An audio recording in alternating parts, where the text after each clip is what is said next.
জনাব সাহেব সদর, আজকের এই মাহফিলের জনাব সভাপতি, মাদ্রাসা পরিচালনা পর্ষদের সম্মানিত সভাপতি জনাব মোহাম্মদ শফিকুল ইসলাম ভূঁইয়া, আজকের প্রিয় পরিচালক, উপস্থিত আজকের বিশেষ মেহমান বৃন্দ যারা ইতিমধ্যে কথা বলেছেন সেই কুমিল্লা থেকে আগত আমার আদরের ধন কলিজার টুকরা হযরত মৌলানা মিজানুর রহমান আতিকি সাহেব সহ হযরত মৌলানা আল্লামা লোকমান মেঝারি, মুফতি আসাদুর রহমান, হাফেজ মৌলানা হাবিবুর রহমান, মৌলানা মাজহারুল ইসলাম আবরারি, উপস্থিত এই এলাকার বিভিন্ন মসজিদের ইমাম সাহেবান, ওলামায়ে কেরাম, মুরব্বিয়ানে আযাম, কলিজার টুকরা যুবকেরা, পর্দার আড়ালের আমার মা ও বোনেরা, সবার প্রতি আমার আবারও আন্তরিক সশ্রদ্ধ সালাম। আসসালামু আলাইকুম ওয়া রাহমাতুল্লাহি ওয়া বারাকাতুহু। আমাদের মাঝে উপস্থিত আছেন আমার এলাকার কৃতি সন্তান, যার বাবা বাংলাদেশের স্বনামধন্য একজন ব্যক্তিত্ব ছিলেন, স্বর্ণপদকপ্রাপ্ত চেয়ারম্যান ছিলেন জনাব রফিকুল হক ভূঁইয়া।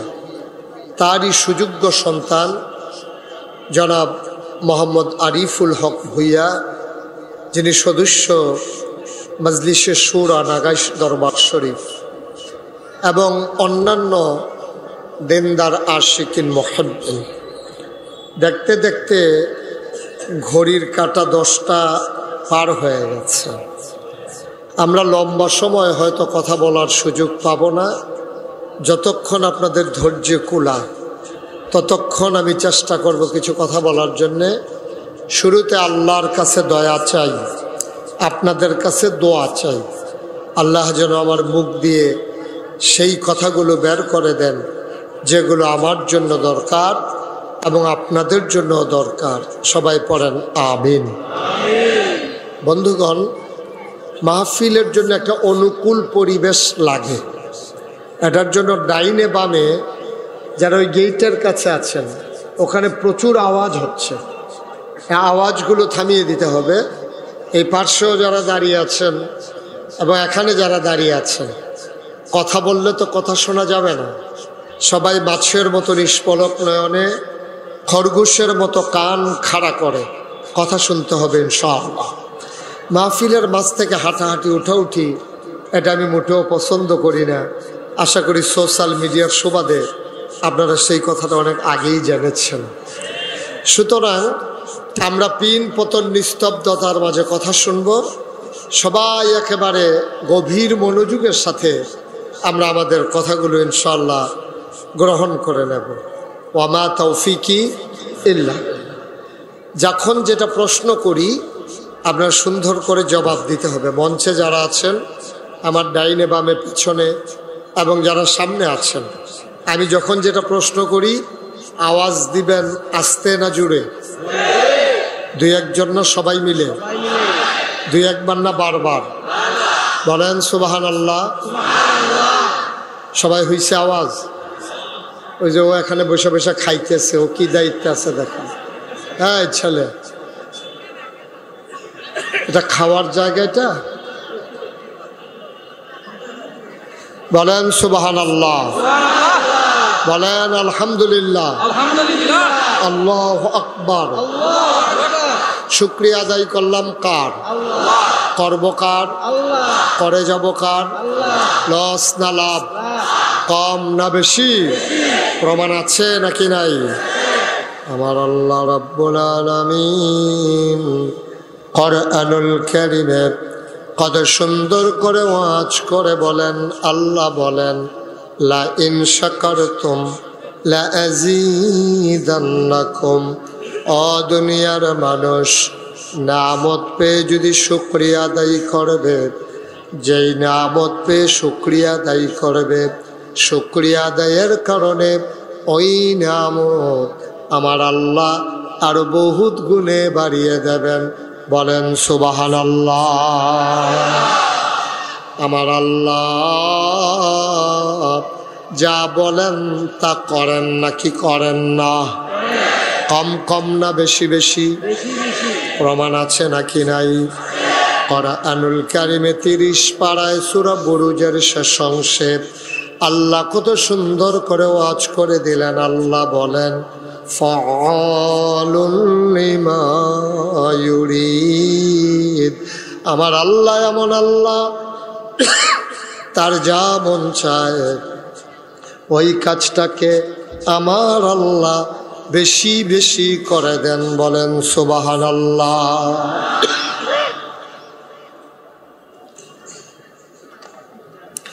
আল্লাহ দুনিয়ার মানুষের মতো না। দুনিয়ার মানুষ বলে একটা করে আর একটা, ঠিক কিনা?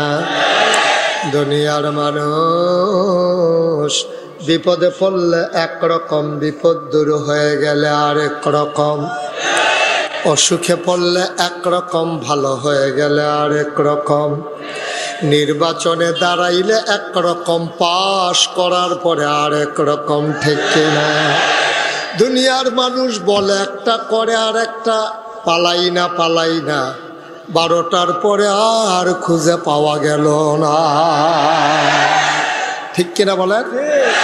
দুনিয়ার মানুষ বলে একটা করে আর মুসলমান মন দিয়ে শোনো, আমার আল্লাহ রাব্বুল আলামিন তিনি যা বলেন তিনি তাই করে দেন। তিনি কখনো ওয়াদার খেলাফ করেন না। তিনি নিজেই নিজের ব্যাপারে ওয়াজ করে দিলেন। আল্লাহ বলেন ইন্নাকা লা তুখলিফুল মিআদ। আমার আল্লাহ এমন আল্লাহ, তিনি যা ওয়াদা করেন ওয়াদার খেলাফ করা আমার আল্লাহর জন্য শোভা পায় না, ঠিক কিনা? এই আল্লাহ আছেন নাকি নাই? ছিলেন নাকি ছিলেন না? থাকবেন নাকি থাকবেন না? আমার এই আল্লাহ কয়জন? জোরে কন, আর জোরে, মধুর সুরে, সবাই মিলে মন প্রাণ উজাড় করে গলা ছেড়ে দিয়ে মধুমাখা কণ্ঠে আকাশ বাতাস প্রকম্পিত করে, রাজধানীর জমিন কাঁপিয়ে দিয়ে রাতের নিস্তব্ধতা ছিন্ন ভিন্ন করে। চলো সবাই মিলে সমস্বরে আমার আল্লাহর একটা ডাক দেয়, আল্লাহ ও প্রাণের আল্লাহ, খুঁজে খুঁজে দেখলাম সব কিছুর মতো পাইলাম, তুমি লাম ইয়ালিদ ওয়ালাম ইউলাদ ওয়ালাম ইয়াকুল লাহু কুফুয়ান আহাদ। তিনি কারো থেকে জন্ম নেন নাই, কাউকে জন্ম দেন নাই। অবন্ধু, দুনিয়ায় পীরের মতো পীর হয়, নেতার মতো নেতা হয়, মন্ত্রীর মতো মন্ত্রী হয়, এমপির মতো এমপি হয়। আমার আল্লাহর কি মতো হয়? আমার আল্লাহর কি নমুনা হয়? আমার আল্লাহর কি ডুপ্লিকেট হয়? আমার আল্লাহর কি মডেল হয়? আমার এই আল্লাহ কয়জন? জোরে কান, আর জোরে। আমার আল্লাহ ওয়ালাম ইয়াকুল লাহু কুফুয়ান আহাদ। তার মতো নাই, তার লয় নাই, তার ক্ষয় নাই, তার শুরু নাই, তার শেষ নাই, তার আদি নাই, তার অন্ত নাই, তার দিগন্ত নাই, তার ডেস্ট্রয় নাই। তিনি ছিলেন, তিনি আছেন, তিনি থাকবেন, তিনি কয়জন? চলো সবাই মিলে আবারও জানিয়ে দেই, লা ইলাহা লা ইলাহা।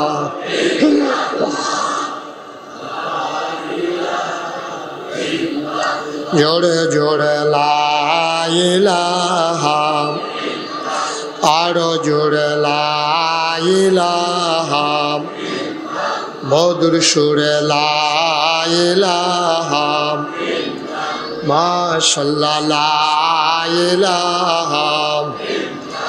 আসমান জমিন গায়রুল্লাহ, পাহাড় পর্বত গায়রুল্লাহ। আসমান জমিন গায়রুল্লাহ, পাহাড় পর্বত গায়রুল্লাহ। শুধু তুমি মাবুদ আল্লাহ লা ইলাহা লা ইলাহা লা ইলাহা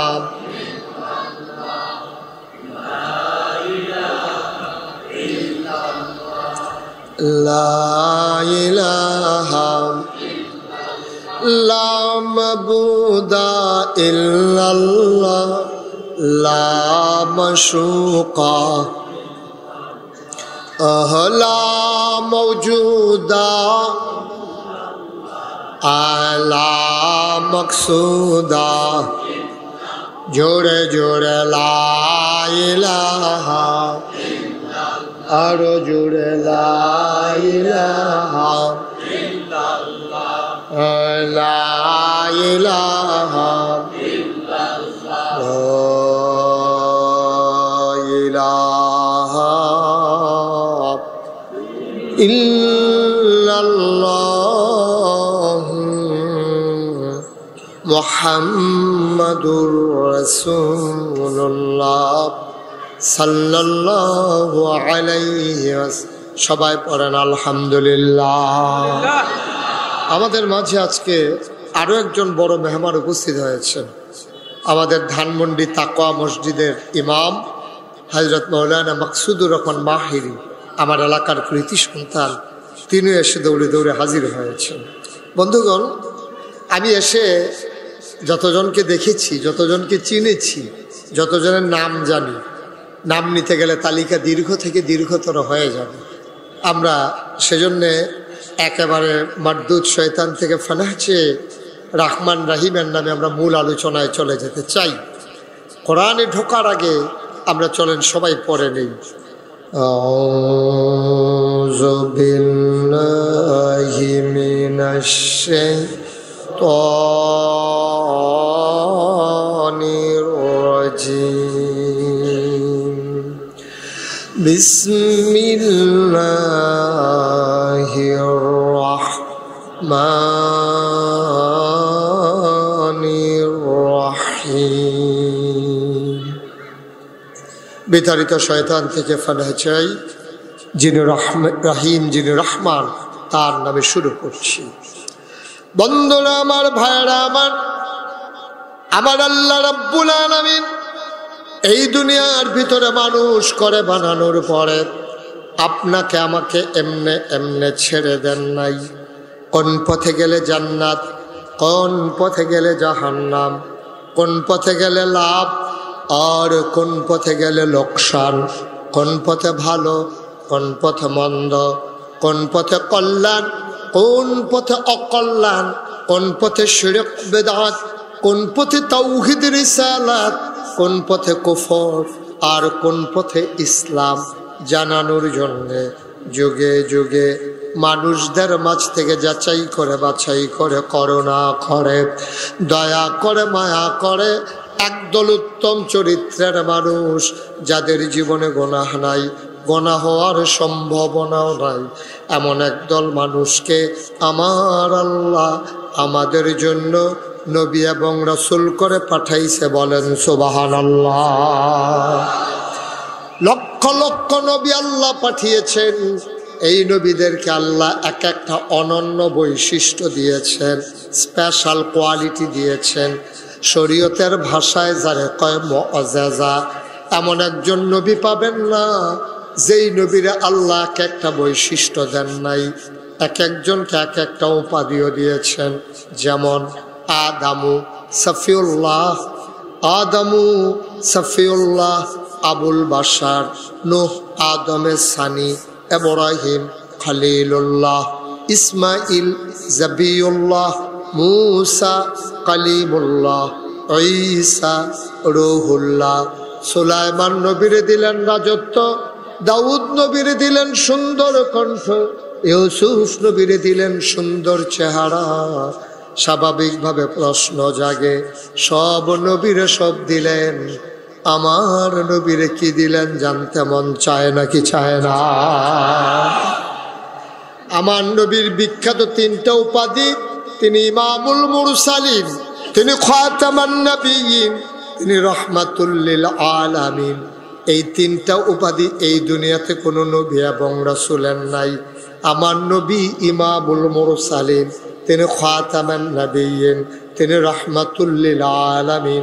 এই তিনটা উপাধি তার। আমরা যখন জানতে চাইলাম সব নবীরে সব দিলেন, আমার নবীরে কি দিলেন? সাহাবিন, তাবিন, তাবে তাবিন, উম্মাহাতুল মুমিনিন, আইম্মে মুজতাহিদিন, আইম্মে শরীয়ত, আইম্মে তরিকত, সালফে সালিহিন, উলামায়ে মুতাকাদ্দিমিন মুতাআখিরিন, ইমাম সাহেবান, মুফাসসিরিনে কেরাম, মুফতিয়ানে আযাম, মুহাদ্দিসিনে কেরাম, সবাই মিলে একমত হয়ে গেল।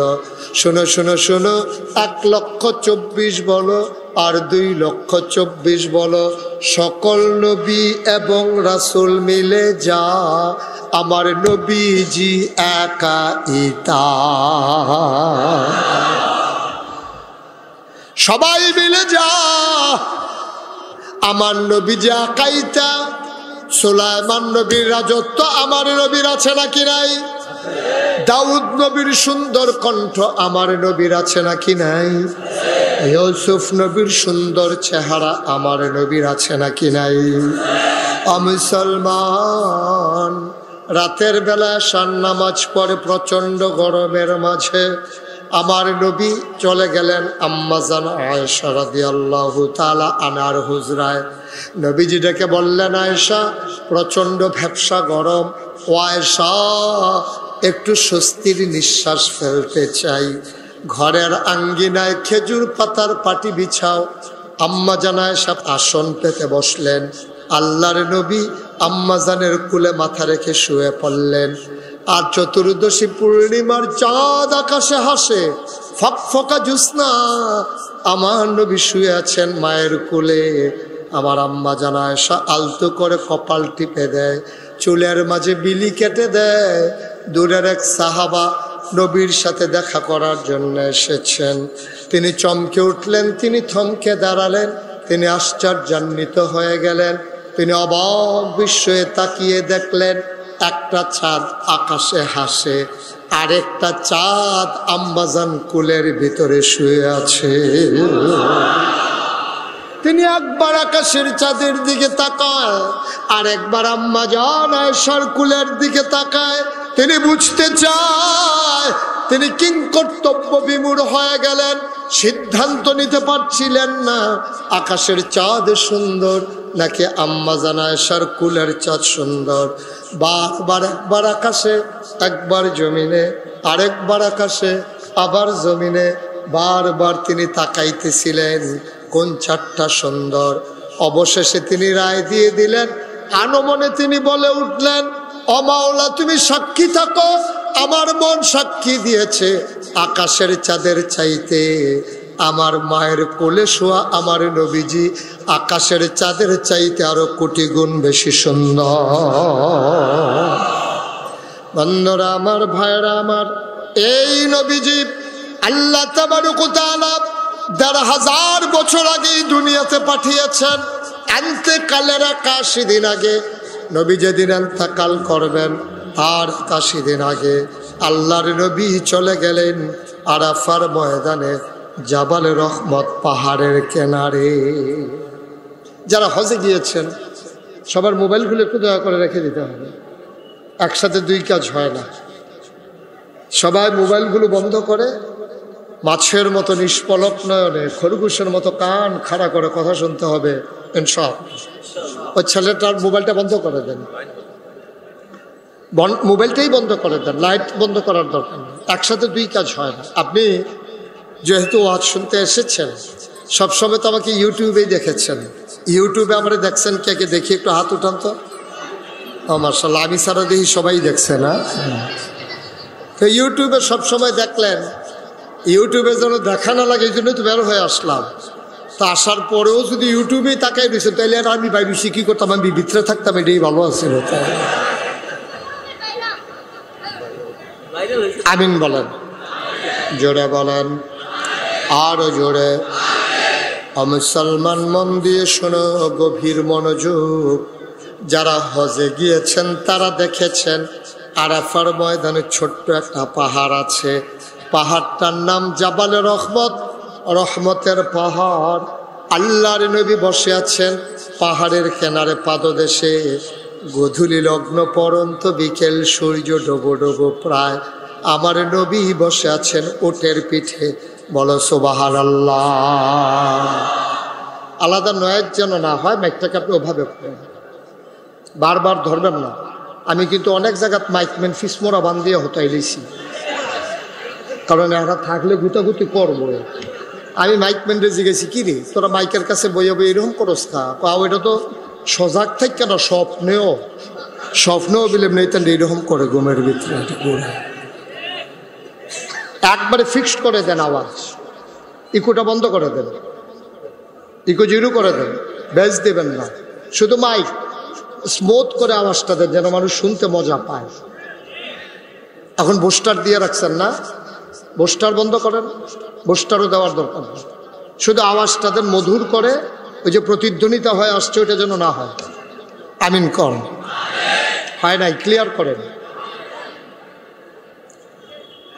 সবাই বলেন মারহাবা, জোরে, আরো জোরে। Okay fine, thank you. সবাই পড়েন আমিন। বন্ধুগণ, যে কথাটুকুন বলছিলাম, নবী বসে আছেন ওটের পিঠে, কথা মনে আছে? এন্তাকালের কতদিন আগে? কথা কয় না, কতদিন? সভাপতির মনে নাই, কয়দিন? 81 দিন। সবাই আপনার দিকে চাইয়া দিচ্ছে, সভাপতি কথা কয় না, আমরা কথা কইয়ে কি লাভ? কয়দিন আগে নবীজি বসে আছেন ওটের পিঠে। গোধূলি লগ্ন পরন্ত বিকেল, সূর্য ডুবু ডুবু প্রায়। সূর্যের সোনালি রোদটুকুন আমার নবীর চেহারা মুবারকে বাঁকা হয়ে পড়েছে। আমার নবী কি অসুন্দর না সুন্দর? কম না বেশি? প্রমাণ আছে নাকি নাই? সৌন্দর্যের বর্ণনা আপনারা সোশ্যাল মিডিয়াতে শুনেছেন না, আজকে নতুন করে আর শোনাতে চাই না। আমার নবী অনেক সুন্দর। তিনি মধ্যম আকৃতির ছিলেন, তিনি লম্বাও ছিলেন না, খাটো ছিলেন না। তার চুলগুলো ছিল ঘাড় পর্যন্ত প্রলম্বিত, হালকা হালকা কোঁকড়ানো।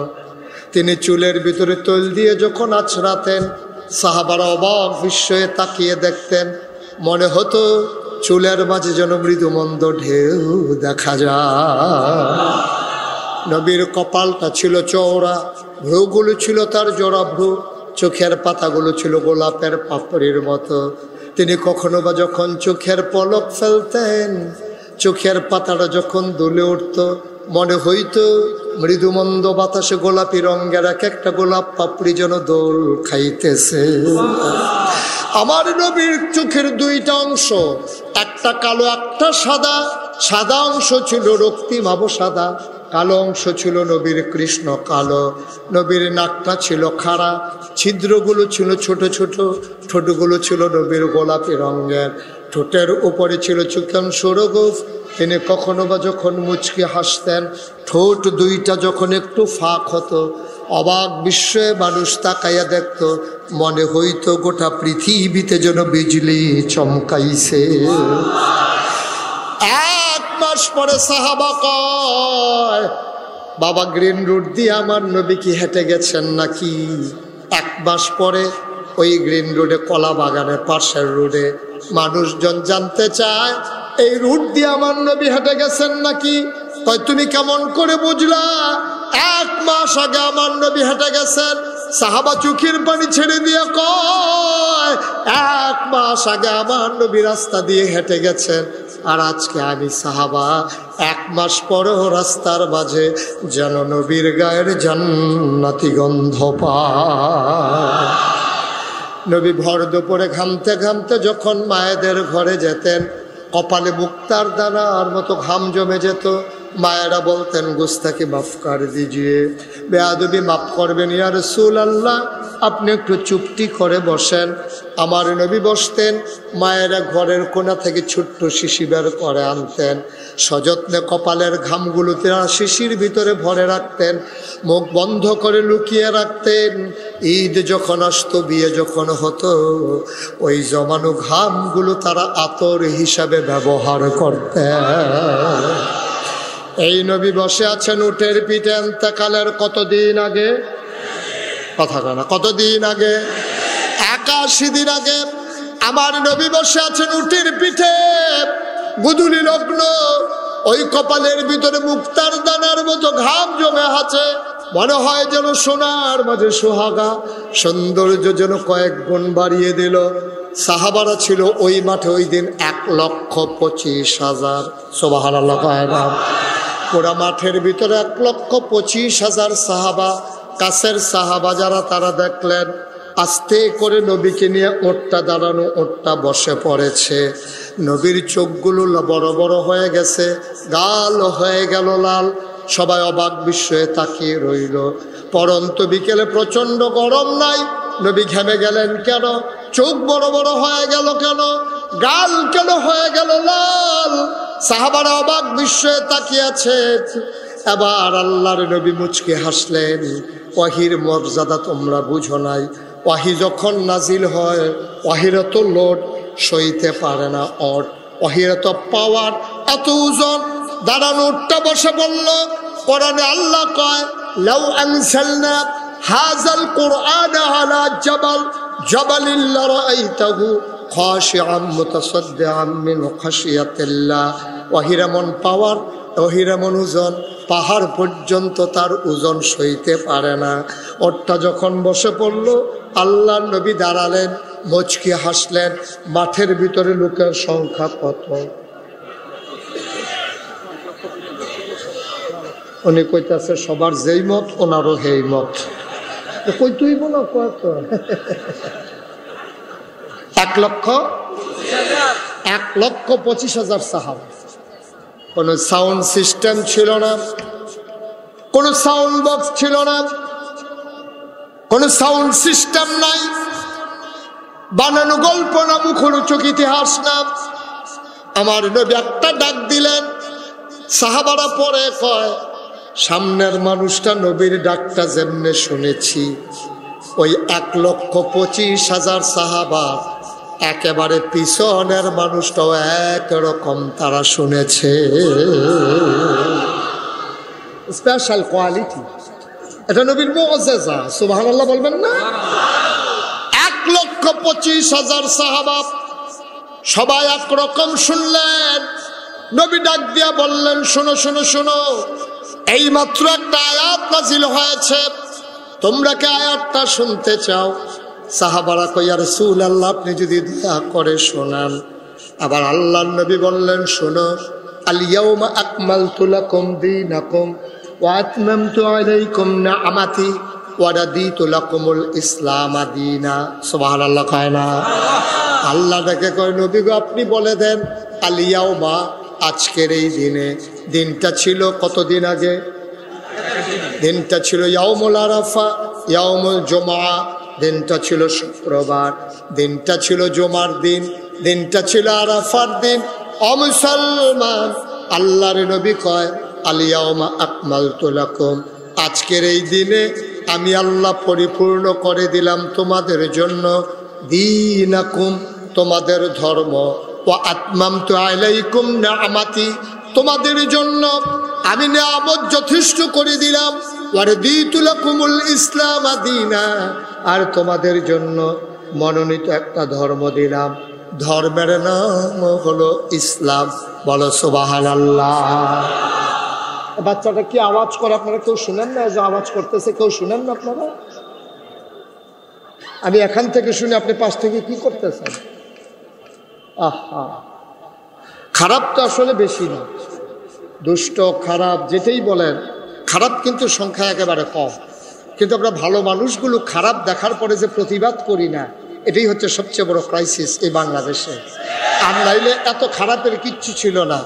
পৃথিবীর ইতিহাস আপনি পর্যালোচনা করে দেখেন, সভ্য পৃথিবী শুরু হওয়ার পরে সকল জায়গায় সকল দেশেই সরকারের বদল হয়, কিন্তু পৃথিবীর ইতিহাস খুঁজে পাওয়া যায় না যে একটা সরকারের পতনের পরে 330 জন মেম্বার অফ পার্লামেন্ট, আমলা কামলা, সচিব, ঊর্ধ্বতন কর্মকর্তা, ব্যবসায়ী নেতা, উপদেষ্টা, আর যত ধরনের কর্মকর্তা, র্যাব, গোয়েন্দা, উপরের সবগুলো লোক একসাথে পালিয়ে গেছে, পৃথিবীর ইতিহাস নাই, ঠিক কিনা বলো?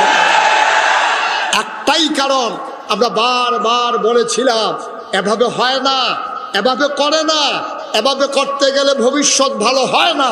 কথা শুনে না বলে সবাই চেয়েছিল পদত্যাগ, দফা এক দাবি এক, পদত্যাগ পদত্যাগ।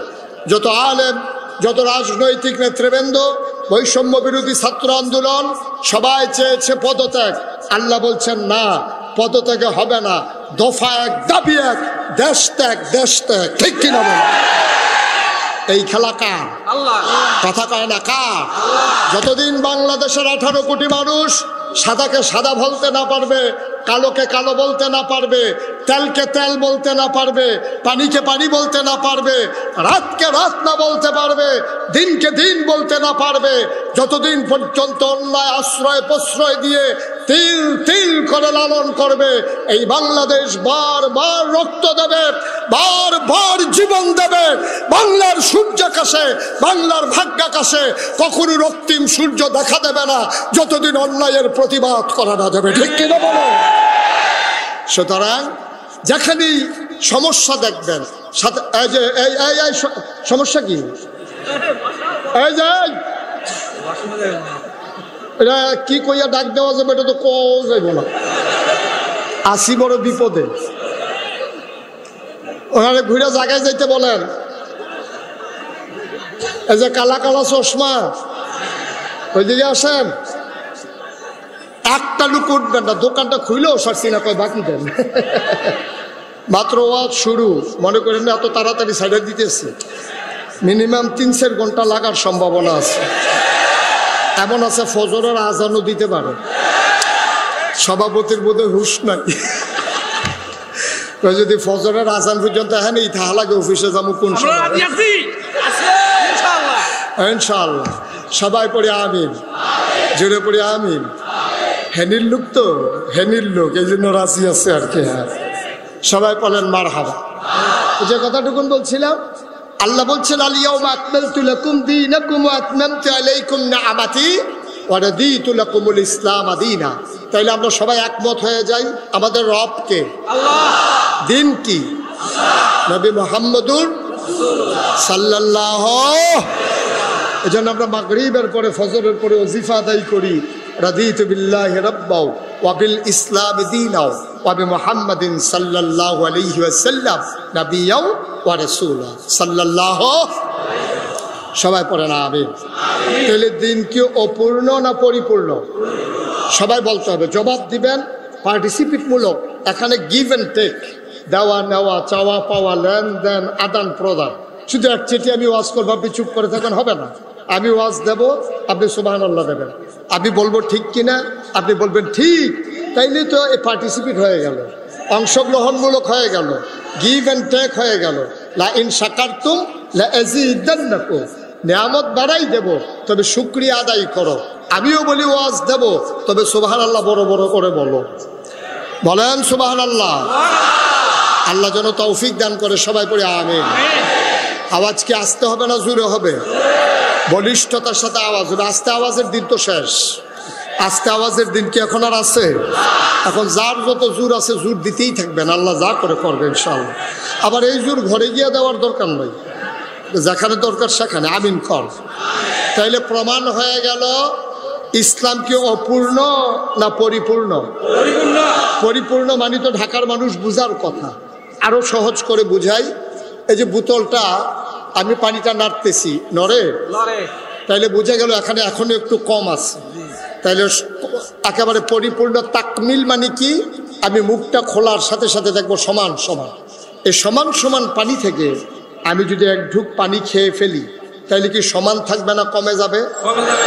সমান সমান পানির মাঝে আমি যদি এক কুশ পানি দেই, তাইলে কি সমান থাকবে না পড়ে যাবে? তাইলে হয় কমে যাবে, নাইলে পড়ে যাবে।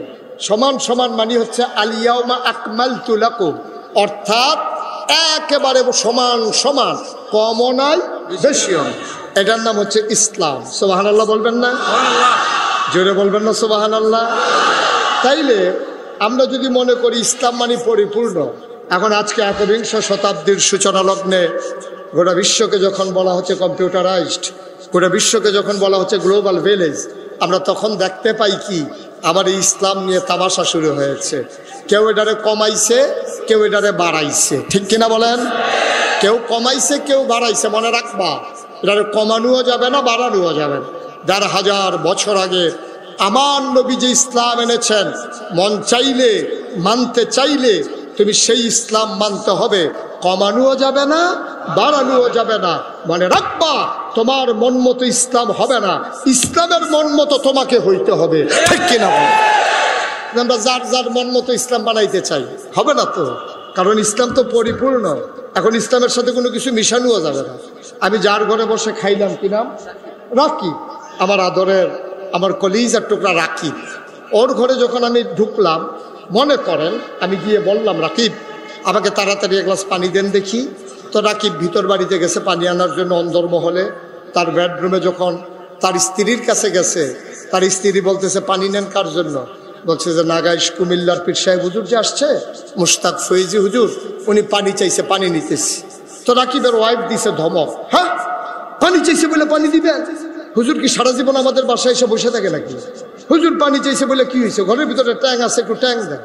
তো এখন দিছে ট্যাং, দিছে চিনি, দিছে লাড়া। এটাতে ঢাকায় কি কয়? কথা কয় না দেখি। তা আমি কি ওনার কাছে শরবত চাইছিলাম না পানি চাইছিলাম? আমি চাইছি রাকিবের কাছে পানি, রাকিব ভাই না দিছে আমার শরবত। ইসলাম ছিল এরকম স্বচ্ছ এক বোতল পানির মতো। আমার বাংলাদেশে কিছু মতলববাজ এটার সাথে ট্যাং মিশাইছে, সিবিটা মিশাইছে, রুয়াবজা মিশাইছে, তুকমার দানা দিছে, ইসুপগুলের ভুসি দিছে, চিনি দিছে। আর লাড়া দেওয়ানের লেগে তো বাংলাদেশের মানুষ বেড়ায় গেল। হ্যাঁ, সবাই মিল্লা দিছে লাড়া। এখন ইসলাম আর ইসলাম না, ইসলাম হয়ে গেছে শরবত, ঠিক কিনা খাও? এই জন্য প্রকৃত ইসলাম এখন সাধারণ মানুষ আর খুঁজে পায় না। আসুন আমরা সেই ইসলামের কাছে যাই যে ইসলাম নবীজি নিয়ে এসেছেন। আল্লাহ যেন কবুল করে, সবাই পড়ে আমিন। বন্ধুরা আমার, ভাইরা আমার, এই দিন বুঝার জন্য, দিন মানার জন্য, দিনের পথে চলার জন্য, আল্লাহকে পাওয়ার জন্যে, আল্লাহর সন্তুষ্টি অর্জনের জন্যে আল্লাহ তাবারক ওয়া তাআলা মানুষকে মহামূল্যবান 3টা জিনিস দিয়েছেন। কয়টা? কথা কয় না? কয়টা? কয়টা? কয়টা? কয়টা? মহামূল্যবান 3টা জিনিস আল্লাহ দিয়েছেন। আমরা আজকে আলোচনা করব দিন বোঝার জন্য, দিন মানার জন্য, দিনের পথে চলার জন্য আল্লাহ মহামূল্যবান কোন 3টা জিনিস দিলেন। 1 নম্বরে হইল আকল, বোঝ, বিবেচনা, ভালো মন্দ বোঝার ক্ষমতা। এটা আল্লাহ মানুষকে দিয়েছেন, আর কাউকে দেন নাই। গরুর বড় বড় 2টা চোখ আছে, তোমার আমার চাইতে বড় 2টা কান আছে। আত্মরক্ষার জন্য 2টা শিং আছে। ছোট্ট শিং মাছ, তারও আত্মরক্ষার জন্য 3টা কাঁটা আছে। ছোট্ট ট্যাংরা মাছ, তারও 3টা কাঁটা আছে। তুমি আশরাফুল মাখলুকাত মানুষ, তোমার গায়ের সাথে কোনো অস্ত্র ফিট করা নাই, তারপরেও তুমি আশরাফুল মাখলুকাত, তারপরেও তুমি সৃষ্টির সেরা। তুমি কেমন করে সৃষ্টির সেরা হলা? তোমাকে মহামূল্যবান একটা জিনিস দিয়েছেন, তার নাম হইল আকল। আকল যারা কাজে লাগাইছে ১,৫০০ বছর আগে, তাদের ব্যাপারে কোরআনুল কারিমে আল্লাহ কত সুন্দর করে ওয়াজ করে দিলেন। আল্লাহ বলেন রাদিয়াল্লাহু আনহুম ওয়া রাদু আনহু, তাদের ব্যাপারে আল্লাহ খুশি, আল্লাহর ব্যাপারে তারা খুশি। ওরা কারা? আবু বকর, ওমর, ওসমান, আলী, তালহা, জুবাইর, আব্দুর রহমান ইবনে আউফ, সাদ ইবনে রবিয়া, আব্দুল্লাহ ইবনে আব্বাস, আব্দুল্লাহ ইবনে মাসউদ। ওই বড় বড় মানুষ যারা, তাদের ব্যাপারে আয়াত নাযিল হয়ে গেল রাদিয়াল্লাহু আনহুম ওয়া রাদু আনহু। তাদের ব্যাপারে আল্লাহ খুশি, আল্লাহর ব্যাপারে তারা খুশি, ঠিক কিনা? আরেক দল মানুষ হয়ে গেল এমন, আল্লাহ কয় ওয়ালাহুম কুলুবুল লা ইয়াফকাহুনা বিহা ওয়ালাহুম আয়ুনুল লা ইউবসিরুনা বিহা ওয়ালাহুম আযানুল লা ইয়াসমাউনা বিহা উলাইকা কাল আনআম বালহুম আদাল। আল্লাহ কয় শোনো শোনো শোনো, দুনিয়ার ভিতর একদল মানুষ আছে এমন, ওয়ালাহুম কুলুবুল লা ইয়াফকাহুনা বিহা, তাদের মন আছে তারা বুঝে না, ওয়ালাহুম আয়ুনুল লা ইউবসিরুনা বিহা, তাদের চোখ আছে তারা দেখে না, ওয়ালাহুম আযানুল লা ইয়াসমাউনা বিহা, তাদের কান আছে তারা শুনে না। আমি বলি এটা আবার কেমন মানুষ? আল্লাহ কয় আমি কি বলছি নাকি মানুষ? উলাইকা কাল আনআম, ওরা হলো চতুষ্পদ জানোয়ারের মতো। আমি বলি আল্লাহ সে কি জানোয়ার? আল্লাহ কয় না বালহুম আদাল, এটা জানোয়ারের চাইতে আরো নিকৃষ্ট, ঠিক কিনা? সুন্দর দুইটা চোখ আছে, কান আছে, মুখ আছে, চোখ আছে, আগের দিনে কেমনে ভোট কাটা লাগবে এই বুদ্ধি আছে, সব তারা আল্লাহ দিছে, কিন্তু তার আকল নাই, সে ইসলাম বুঝে না। এরকম মানুষ আছে নাকি নাই? আপনাদের খোদ রাজধানীতে ঢাকা ইউনিভার্সিটিতে একটা ধরা খাইছিল কয়েক বছর আগে। ঢাকা ইউনিভার্সিটির এক প্রফেসর, এটা চারটিখানি কথা না, ঢাকা ইউনিভার্সিটিতে ছাত্র হিসেবে চান্স পাওয়া এটাই তো মারাত্মক বিষয়। আর উনি প্রফেসর, বিশাল জ্ঞানী মানুষ।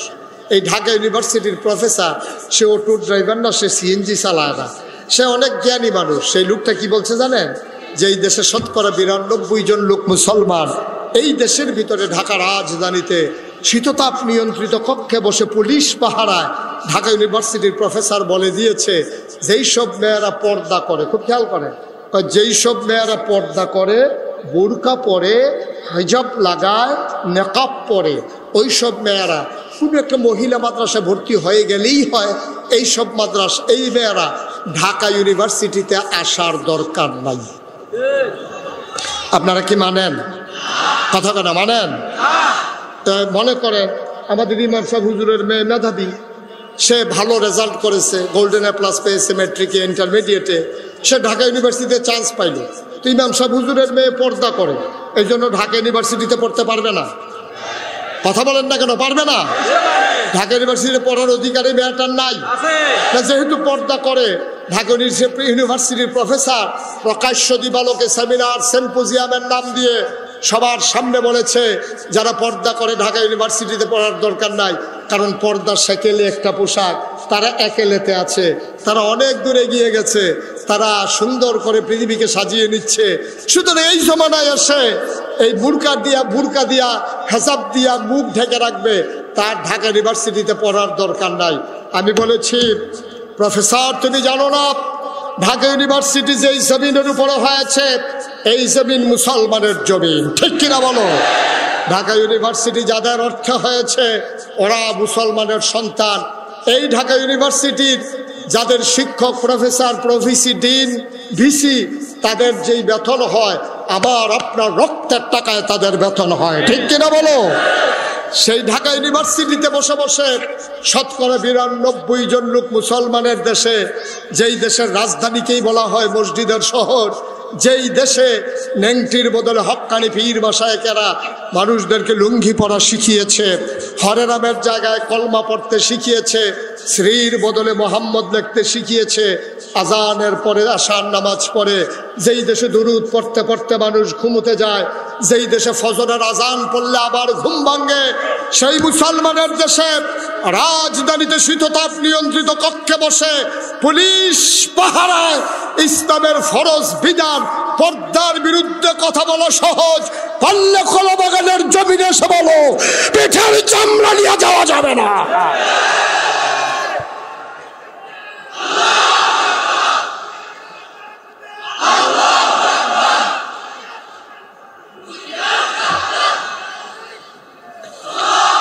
সুতরাং এই দেশ, ওই যে উপস্থাপক বলেছিলেন এই দেশ মুসলমানের দেশ, মুসলমান ছিল, মুসলমান আছে, মুসলমান মাথা উঁচু করে থাকবে, ঠিক কিনা বলেন?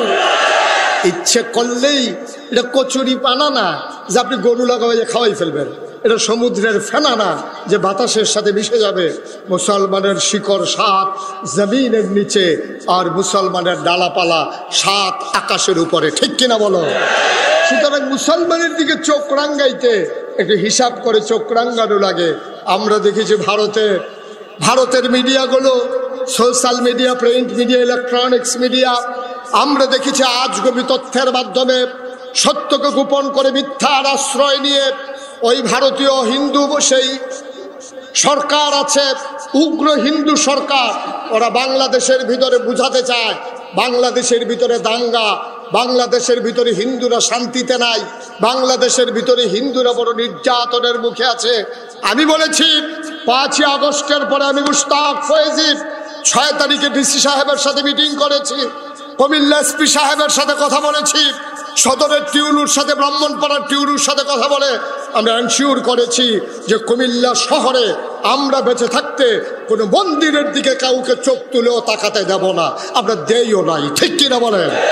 আমার মাদ্রাসার ছাত্রগুলো রাত জেগে জেগে মন্দিরগুলো পাহারা দিয়েছে, ফজরের নামাজ পড়ে নির্ঘুম রাত কাটিয়ে ওরা ঘরে ফিরে এসেছে।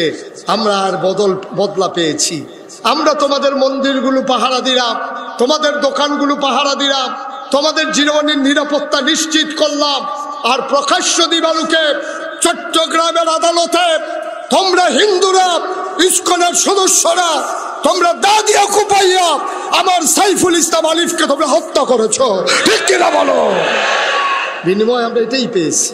আর ওরা ওখান থেকে দাদাগিরি করতে আছে, বারবার চোখ রাঙ্গায়, আমাদেরকে বারবার বুঝাইতে চায় ওরা বড় আমরা ছোট। আমি বলেছি 47 সালে আমরা ছোট ছিলাম, এখন আমরা যুবক হয়েছি, আমরা আঘাত আসলে পাল্টা আঘাত করতে জানি। ঠিক কিনা বলো? ইচ্ছে করলেই তো নিয়ে দেবা, এত সোজা না। বাংলাদেশের প্রতিটি মানুষ, আমাদের ভিতরে বিভিন্ন চিন্তা চেতনায় আমাদের ভিতরে সমস্যা থাকতে পারে, দ্বন্দ্ব থাকতে পারে, কিন্তু দেশের 1 ইঞ্চি জমিনের ব্যাপারে আমাদের মাঝে কোনো দ্বন্দ্ব নাই। ঠিক কিনা বলো? বাংলার মুসলমান প্রয়োজনে জীবন দেবে, 56,000 বর্গ মাইলের 1 ইঞ্চি জায়গাও ছেড়ে দেবে না। সবাই বলে না আমিন? বন্ধুগণ, যে কথাটুকুন বলছিলাম, 1,500 বছর আগে আল্লাহ নবী দিলেন। আর মানুষকে 3টা ক্ষমতা, চোখ আছে, মুখ আছে, হাত আছে, পা আছে, নাক আছে, মুখ আছে, আকল নাই। তার কোনো দাম আছে? কথা কন, তার কোনো দাম আছে? তার কোনো দাম নেই। আমার বাসা কুমিল্লা শহরে, তো কুমিল্লা শহরের পাশে, আমার বাসার পাশে যেখানে মসজিদ, আমি ওখানে শহরে থাকলে নামাজ পড়তে যাই। ওই মসজিদের গেইটে কিছু ভিক্ষুক আছে। আমার এক বন্ধু একবার আমাকে ফোন দিয়ে বলতেছে, দোস্ত তোমার সাথে একটু জরুরি কথা আছে, আসতে চাই, কোথায় আসবো? আমি বললাম আমি মসজিদে চলে আসো, একসাথে জোহরের নামাজ পড়ি, তারপরে কথা বলি। জোহরের নামাজ পড়ে ওই ভিক্ষুক যে আছে, ওই ভিক্ষুকগুলোর ভিতরে একটা ভিক্ষুকের সাথে আমার খুব খাতির, তার ভালো মন্দ ইচ্ছা একটু দেখার চেষ্টা করি, যতটুকুন পারি সাহায্য করি। ও নিশ্চিত জানে আমি মসজিদে গেলে ওর হাতে কিছু না কিছু দেবই। তো আমার বন্ধু যখন আসছে, কথা বলতে বলতে আমি বের হয়ে যাচ্ছি, ওই ভিক্ষুককে যখন ক্রস করতেছি, আমার আর ভিক্ষুকের কথা মনে নাই। তো ভিক্ষুক তো আমার গলা শুনছে, ও চোখে দেখে না, অন্ধ। ও আমার ডাক দিয়ে বলতেছে, হুজুর চলে যেতেছেন? আমি কারে না, আইতে আসছি। আমি আবার ফিরে গিয়ে আমার ভিক্ষুকরে বললাম, আর আমার বন্ধুকে বললাম, বন্ধু এই লোকটার কিন্তু সাংঘাতিক আকল, কত চোখেই দেখে না, কিসের আকল? আমি বললাম এখনই দেখবা তার কেমন আকল।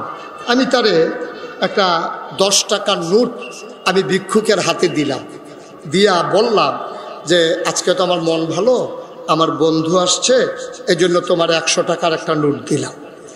দিছি কত? বা কথা কয় না দেখি, বলছি কত? ও করছি কি, টাকাটা ধইরা কোনার ভিতরে কি জানি হাত দিয়া আমার দিকে তাকাইয়া কইতে আছে, শয়তানি করেন। আমি কি শয়তানি? 10 টিকা। আমার চোখে পানি চলে আসছে। আমি আমার বন্ধুকে বললাম, ও বন্ধু, এই মানুষটা তার স্ত্রীকে কোনোদিন দেখে নাই। তার স্ত্রীর সামনে দিয়ে হেঁটে গেলে সে বলতে পারে না, তার জন্ম দেওয়া বাচ্চাকে সে চিনে না, তার বিবিকেও সে দেখলে চিনে না, কথা বললে চিনে। যে মানুষটা তার বিবি চিনে না, যে মানুষটা তার সন্তান চিনে না, আল্লাহ তার এমন আকল দিছে, টাকা ধইলেই বলে দিতে পারে 10 টাকা না 100 টাকা। ঠিক কিনা? এটা না হচ্ছে আকল। এই আকলের দাম কম না বেশি? কথা কয় না, কম না বেশি?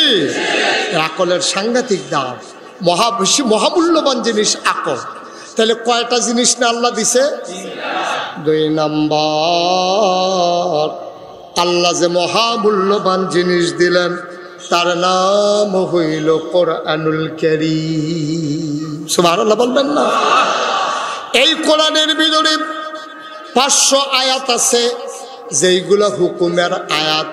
আকিমুস সালাহ ওয়া আতুজ যাকাত ওয়ালিল্লাহি আলান নাসি হিজ্জুল বাইতি মান ইসতাতা ইলাইহি সাবিলা ইয়া আইয়ুহাল্লাযীনা আমানু কুতিবা আলাইকুমুস সিয়াম কামা কুতিবা আলাল্লাযীনা মিন ক্বাবলিকুম লাআল্লাকুম তাত্তাকুন আহাল্লাল্লাহুল বাইয়া ওয়া হারামার রিবা ইউকিমুনাস সালাহ। এইভাবে এইরকম আয়াত আছে 500 যেইগুলো হুকুমের আয়াত, যেগুলো পালন করা অবশ্যম্ভাবী। এইগুলারে বলা হয় আহকামুল কোরআন। ও মুসলমান, এই কোরআন তোমার সংবিধান। ১৫০০ বছর আগে কোরআন এসেছে, ১৫০০ বছর পর পর্যন্ত সকল কিছুর পরিবর্তন হলো। নদীর এপার ভাঙলো, পার গড়ল, ধনী মানুষ গরিব হলো, গরিব মানুষ ধনী হলো, দলের অদল বদল হলো, ভূখণ্ডগত পরিবর্তন হলো, রাষ্ট্রীয় অবকাঠামো চেঞ্জ হয়ে গেল, কিন্তু আমার কোরআনের একটা নক্তারও পরিবর্তন হলো না। ঠিক কিনা? এই কোরআন তোমার আমার জীবন বিধান। এই কোরআনুল কারীম আল্লাহ তাবারক ওয়া তাআলা দিয়েছেন। এ ব্যাপারে বিস্তারিত কথা শোনার আর দরকার নাই। 3 নাম্বার, আল্লাহ মহামূল্যবান যে জিনিসটা দিয়েছেন তার নাম হইল নবী মুহাম্মদুর রাসূলুল্লাহ সাল্লাল্লাহু আলাইহি ওয়াসাল্লাম। সুবহানাল্লাহ বলবেন না? স্পষ্ট মনে রাখেন, কোরআন হলো বিধান আর নবীজি হলো তরিকা। কোরআন হলো বিধান, কোরআন এই যে ভাই কি করতেছেন আপনি? এখন যদি ওনারে জিজ্ঞেস করেন উঠছেন কেন, উনি জীবনেও কইতে পারতো না কি এর উঠছে। উঠছে আর কি, প্রত্যেকদিন এখানে মাহফিল হয়, ওনারা 2 জনে দইরা বসাই দেন। হ্যাঁ, অনেকে আছে ধরার লাগিয়া বইতে পারে না। হ্যাঁ হ্যাঁ, উনি মনে করছে অন্য হুজুর,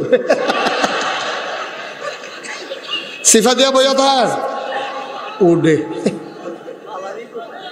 মারহাবা কয় না রে? জোরে বলেন মারহাবা। তাহলে মহামূল্যবান যাকে দিয়েছেন তিনি নবী মুহাম্মদুর রাসূলুল্লাহ। নবীর সম্পর্কে জানতে মন চায় নাকি চায় না? আল্লাহর কাছে জানতে চাইলাম, মাওলা ও রাব্বে কারীম 5 ওয়াক্ত নামাজে প্রতি রাকাতে তোমার ব্যাপারে শুনিয়ে দিলাম আলহামদুলিল্লাহি রাব্বিল আলামিন। তুমি হইলা সমস্ত জগৎ সমূহের জন্য রব। ও মাওলা রাব্বে কারীম, আমার নবীর একটু চিনাই দাও, চিনতে মন চায়। আল্লাহ কয় কোরআন পড়ো, কোরআন বুঝো, কোরআন শোনো। কোরআনের ভিতরে আমার নবীকে আমি পরিচয় করিয়ে দিয়েছি। আমি কোরআন পড়ে দেখি 30 পারা কোরআন, 114 সূরা। কোরআনের ভিতরে আল্লাহ কত সুন্দর করে নবীকে পরিচয় করিয়ে দিলেন। সবাই পড়েন, ওয়ামা আরসালনাকা ইল্লা রাহমাতান লিল আলামিন। এই আয়াতটার ভিতরে তো মজা। আমি যখন একাকি পড়ি মনের অজান্তে চোখের পানি দিয়ে ভেসে যায় মুখ, এই চোখ। সবাই মিলে আবার মজা করে, সকল চিন্তা ছেড়ে দিয়ে একেবারে মধুর আওয়াজে পিন পতন নিস্তব্ধতাকে উপেক্ষা করে সবার যার যার দরদ আছে সবটা দরদ দিয়ে আমার সাথে পড়েন দেখি। ওয়ামা আরসালনাকা ইল্লা রাহমাতাল লিল আলামিন। আল্লাহ যেন ডেকে কয়, বান্দারে, ও ঢাকার মানুষ, সারা বাংলাদেশের বিভিন্ন জেলার মানুষ, শোনো শোনো শোনো, মন দিয়ে শোনো। আমি আল্লাহ হইলাম রব্বুল আলামিন, আর আমার নবী হইলেন রাহমাতুল লিল আলামিন। যত জায়গায় আমার আল্লাহ রব, তত জায়গায় আমার নবী রহমত। প্রমাণ আছে নাকি নাই?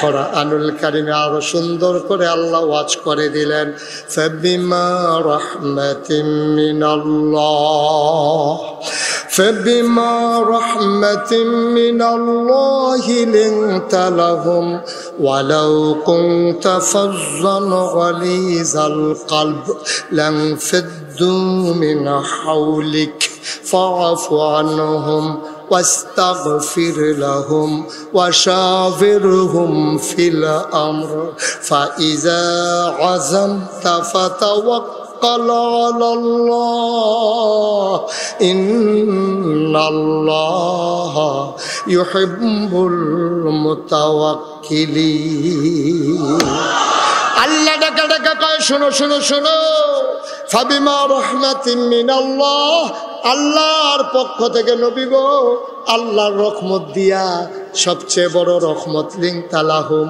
আপনার মনটাকে আমার আল্লাহ নরম করে বানাইছে বলো সুবহানাল্লাহ মুসলমান মন দিয়ে শুনো নবীর মনটা কেমন নরম ১৫০০ বছর আগে যে বছর নবীজি দুনিয়াতে আসলেন জন্মগ্রহণ করলেন মক্কায় ওই জমানায় মক্কার যারা সম্ভ্রান্ত মানুষ বংশাবলী মানুষ বাংলাদেশে যেমন ভুইয়া চৌধুরী সরকার খনকার পেশকার স্বর্ণকার দফাদার চকিদার কন্ট্রাক্টর দোকানদার কত বংশ কত মর্যাদা কত সম্মান কত দাম ওই সৌদি আরবে মক্কা নগরীতে কুরাইশ উমাইয়া বনু তামিম বনু কেনান বড় বড় গোষ্ঠীর বনু হাসাম বড় বড় বংশের মানুষ যারা তাদের একটা রেওয়াজ ছিল বংশীয় ঐতিহ্যগত ধারা ছিল তারা নিজের মায়ের দুধ বাচ্চাদেরকে খাওয়াইতেন না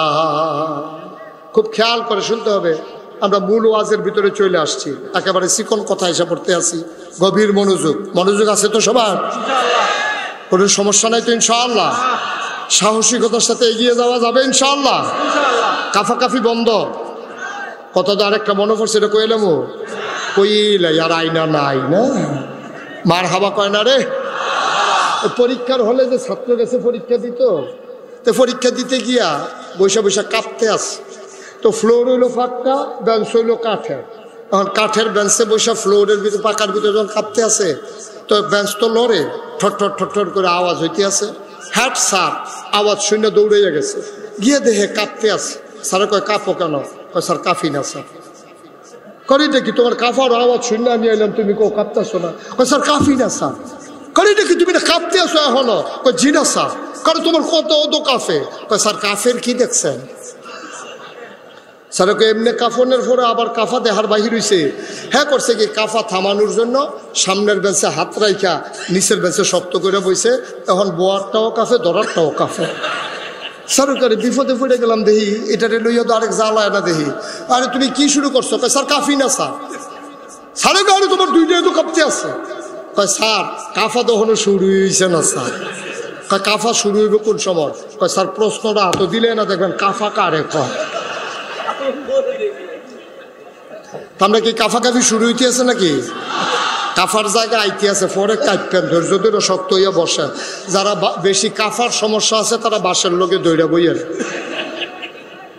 মার হাবা কয় না তো জোরে আর জোরে তৎকালীন জামানায় মক্কার মায়েরা বাচ্চাদেরকে বুকের দুধ কথা মনে আছে নাকি বাচ্চাদেরকে বুকের দুধ ওনারা খাওয়াইতেন না এরা একটা মর্যাদার প্রতীক মনে করতেন মক্কার পাশের শহর তায়েফ কিয়েভ মক্কার পাশের শহর তায়েফ থেকে একদল মহিলা আসতো মহিলারা আইসা টাকার বিনিময়ে বাচ্চাগুলা নিয়ে যাইতো 2-2.5 বছর দুধ খাওয়াইয়া টাকার বিনিময়ে আবার ফেরত দিয়া যাইতো সুবহানাল্লাহ বলবেন না মক্কার বাচ্চারা প্রতি বছর একবার কথা বললেন না আমিন কর জুড়ে কর আর জুড়ে এখন তায়েফ থেকে কথা মনে আছে তো নাকি তায়েফ থেকে মনে বুঝার জন্য বলতেছি এই জায়গার নাম তো কলাবাগান তা আমাদের উত্তর পাশে আছে ফার্ম গেটের এই পাশে আছে গ্রিন রুট তারপরে জিঞ্জিরা হোটেল তারপরে ল্যাবেড হইয়া নাকি পপুলার হইয়া গ্রিন লাইফ হইয়া আমাদের এখানে আসে একটু বুঝেন না কথা করা বুঝেন তো মনে করেন আমরা এটা হইলো মক্কা কলাবাগান হইলো মক্কা আর তায়েফ মনে করেন ফার্ম গেট এর দূর কি বুঝছেন এখন ফার্ম গেট থেকে লোকজন আসতেছে কলাবাগান বাচ্চা নেওয়ার জন্য তায়েফ থেকে আসতেছে মক্কা।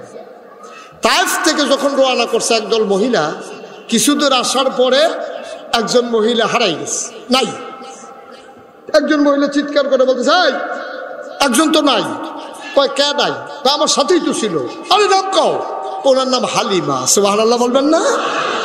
ফার্ম গেট থেকে রওনা দিয়ে আইসা ওই যে এই বসুন্ধরার দিকে যে রাস্তার মোড়টা গেছে, সেটা কি মোড় কয়? পান্থপথ মোড়। এই পান্থপথ মোড় আসার পরে, ফার্ম গেট থেকে পান্থপথ মোড়ে আসার পরে একজন বলতেছে নাই। কয় কে নাই? আমার সাথেই তো ছিল। কারে কি না? আমার ওনার নাম হালিমা। সুবহানাল্লাহ বলবেন না? তো সবাই পান্থপথ মোড় থেকে উত্তর দিকে ফার্ম গেটের দিকে তাকাই রইছে যে দেখি হালিমা আসে কিনা, আসলে সবাই একসাথে যাব।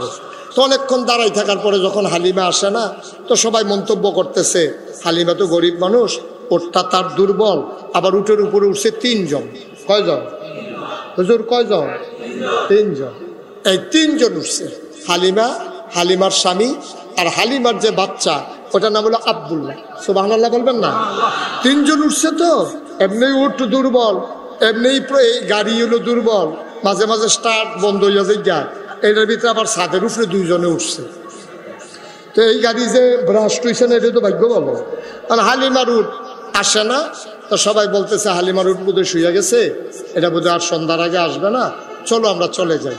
সবাই আসছে গ্রিন লাইট, এই হাসপাতালের গেটে আইসা রাস্তা ক্রস করে আসছে কলা বাগান।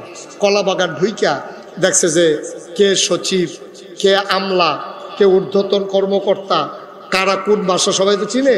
সবাই বড় বড় বাসা দেখা ধনী ধনী বাচ্চাগুলা সবাই নিয়ে ফিরতি রওনা দিছে। সবাই ফিরা যখন আপনার ওই পান্থপথ মুড়ে গেছে, সবাই যাইতেছে, দেখে যে হালিমা আসতেছে। সুবহানাল্লাহ কয় না? সবাই সবাই হালিমা ক্রস করছে কই? পান্থপথ মুড়ে। তা হালিমা দেখে সবার কুলের ভিতরে বাচ্চা, ওয়া ওয়া, কান্দে না কান্দে না, এরকম বাচ্চা সব। হালিমা জিজ্ঞেস করেছে, কি গো তোমরা কি সবাই বাচ্চা নিয়ে চলে আসছো? তোমার জন্য বসে থাকবো? আমরা তো তোমার জন্য অনেকক্ষণ অপেক্ষা করছি, তুমি আসো না, এই জন্য আমরা বাচ্চা নিয়ে আসছি। হালিমা ডাক দিয়া কয়, ওই কলা বাগানে কি আর একটাও বাচ্চা নাই? সব বাচ্চা নিয়ে এসেছো নাকি? বান্ধবীরা কয়, একটা বাচ্চা আছে, বাচ্চাটার বাপ নাই, বাচ্চাটা ইয়াতীম, নাম তার মোহাম্মদ। একটা মাত্র বাচ্চা আছে, আনলে আনতে পারো, বাবা নাই। হালিমার স্বামীর মনটা ছিল নরম, হালিমা ছিল একটু হিসাবী মহিলা। হালিমার স্বামী কয়, চলো পান্থপথ মোড় থেকে কলা বাগান আর কত দূর, চলো যাই, বাচ্চাটা নিয়ে আসি, ভাগ্যে বোধহয় এটাই আল্লাহ রেখেছেন। হালিমা কয়, না না, আমরা আনবই তো 2টা টাকার জন্য, যেহেতু বাচ্চার বাপ নাই, গরিব মানুষ, এই বছর আমরা বাচ্চা আনবো না, চলেন চলে যাই। হালিমা খারাপ মহিলা ছিল না, হালিমা একটু হিসাবী মহিলা ছিল, বাস্তববাদী মহিলা ছিল। কিন্তু বাংলাদেশে অনেক খারাপ মহিলাও আছে, আছে নাকি নাই? দাউদকান্দি মাহফিল করে মজা আছে। আপনারা তো এত লোকের ভিতরে আওয়াজ পাইতেছি না। দাউদকান্দির লোকজনরা যদি একটু আওয়াজ করেন, কিছু না কইলেও আওয়াজ করেন, হ্যাঁ ওয়াজ করে আমার মজা আছে। তো এই দাউদকান্দি যখন এক মাহফিলে কইছি, অনেক মহিলা আছে খুব অসভ্য খারাপ, এক বুড়া বেড়া লাভ দিয়া তারা হুজুর আমরা গড়য়ে আছে। আপনি এটা কোথেন গেছেন, কে দিকে আপনি গড় খারাপ আছে কেউ জানে নাকি? হুজুর আর ভিতরে রাহাম কতক্ষণ, বাসাম কয় বছর, তাই আমার আংরা বানাই লিছে। তাই এরকম অসভ্য আছে নাকি নাই? নাউজুবিল্লাহ বলবেন না? জোরে বলবেন না? আহারে মানুষ, আহারে মানুষ। আর আগ গাইলাম না, রাজধানী তো কোন দিক দিয়ে কোন বিপদ হয়। মারহাবা কর, জোরে কন মারহাবা। হালিমাতুস সাদিয়া স্বামী আর ছেলে আব্দুল্লাহ অক্কমতে পৌঁছলেন, কলা বাগান আসবেন, যেই বাচ্চাটা আছে ধনী হোক আর গরিব হোক নিয়ে যাবেন। তিনি ঢুকলেন, এসে দেখেন মোহাম্মদিয়া মাদ্রাসা মসজিদ, ইমাম সাহেব দাঁড়াই রয়েছে রাস্তার উপরে। হালিমার জামাই আইসা ইমাম সাহেব রে পাইয়া কয়, হুজুর আপনার বাড়ি কই? কয় বাড়ি কই জিজ্ঞেস করে লাভ নাই, 25 বছর ধরে এই জায়গায় থাকি, সব বাসা চিনি, দাওয়াত খাইয়া তামা তামা করে লাইছি। কি লাগবো হিসাব দেন?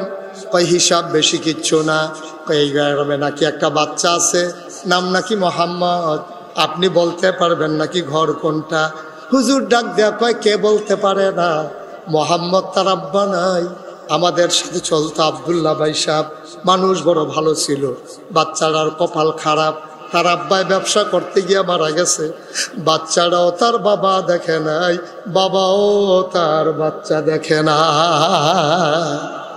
ঘরটা কোনটা? কই যে ঘর। আবার কাবার উত্তরে দেখাই দিল আঙ্গুল দিয়ে, ওই ঘর আমেনার ঘর। আবার হালিমার স্বামী আর ছেলে আব্দুল্লাহ হালিম আমেনার ঘরের দরজার সামনে গিয়ে দাঁড়ালেন। হালিমা ডাক দেয়া কয়, স্বামী আমার, মহিলা মানুষ ঘরের ভেতরে, আপনি ভিন্ন পুরুষ, যাওয়া ঠিক হবে না, আপনি একটু বাইরে দাঁড়ান, আমি একটু ভেতরে যাই। হালিমা দরজায় গিয়ে দাঁড়ালেন, সালাম দিলেন, আসসালামু আলাইকুম ওয়া রাহমাতুল্লাহ। ভিতর থেকে মহিলা কণ্ঠ জবাব দিল, ওয়ালাইকুম আসসালাম ওয়া রাহমাতুল্লাহ। ভেতর থেকে ডাক দেয়া কয়, কে রে কে? বাইরে দরজায় দাঁড়াইয়া কান্দে। হালিমা কয়, আমার নাম হালিমা। কয়, কোন হালিমা? কয়, হালিমা তুই সাদিয়া। কয়, চিনলাম না। কয়, আমার বাড়ি তায়েফ। কয়, কেন এসেছো? কয়, মক্কায় বাচ্চা নিতে এসেছি। ভেতর থেকে আমেনা ডাক দেয়া কয়, হালিমা হালিমা গো, সকাল থেকে কত মহিলারা বাচ্চা নিয়ে আমার ঘরের দরজা দিয়ে গেল, আমি উঠার পায়ের শব্দ শুনলাম, বাচ্চাদের ওয়া কান্না শুনলাম, কেউ আমার বাচ্চার খবর নিল না, বাচ্চার বাপ নাই বইলা কেউ ফিরাও তাকাইল না। তোমার বুঝি মায়া লাগছে গো হালিমা, তোমার বুঝি মায়া লাগছে? আহলান সাহালান মারহাবা, মোস্ট ওয়েলকাম, আমার ঘরে তোমারে স্বাগতম। হালিমা ঘরের ভিতরে ঢুকলেন। হালিমা কয়, আমি ঘরের ভিতরে ঢুকে দেখি আমেনা আসন পেতে বিছানার উপরে বসে আছে, কুলের ভিতরে ছোট্ট শিশু ঘুমায়, এমন একটা সাদা রুমাল দিয়া বাচ্চার মুখটা এমন করে ঢাকা। আমি গিয়া বললাম, আমেনা, ও আমেনা, বাচ্চা নেব এমন কোনো কথা নাই, পছন্দ হইলে নেব, নাইলে নাই, একটু বাচ্চাটারে দেখতে চাই। আমেনা ডাক দেয়া কয়, দেখে নাও নয়ন ভরে। হালিমা কয়, দেখবো কেমনে? রুমাল দিয়া মুখ ঢেকে রাখলে। সুবহানাল্লাহ বলবেন না? কেমনে দেখবো? তুমি রুমাল দিয়ে মুখ ঢেকে রাখলে আমি দেখবো কেমনে?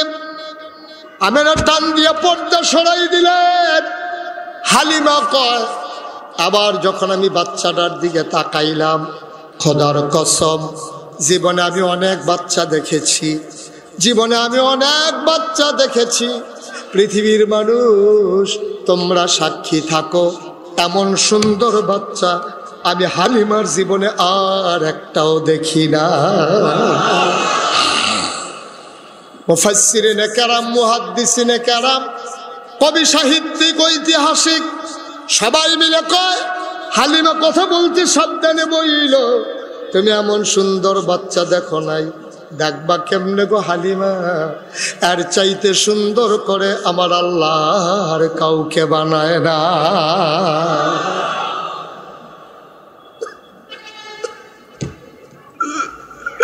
কেমনে দেখবা? আল্লাহ তার বন্ধু নবীর তিল তিল তিল তিল করে, যেমন করে যা লাগানো দরকার, যেমন করে গায়ের রং দেওয়া দরকার, তেমন করে গায়ের রং দিয়েছেন, যেমন করে তার চুল দিয়েছেন, যেমন তার কপাল, যেমন তার ভ্রু, যেমন তার গায়ের রং, যেমন তার নাক, যেমন তার টানা টানা চোখ, যেমন তার চোখের পাপড়ি, যেমন যা দরকার সব আল্লাহ এখানে প্রয়োগ করেছেন। তুমি আর চাইতে সুন্দর দেখবা কেমনে?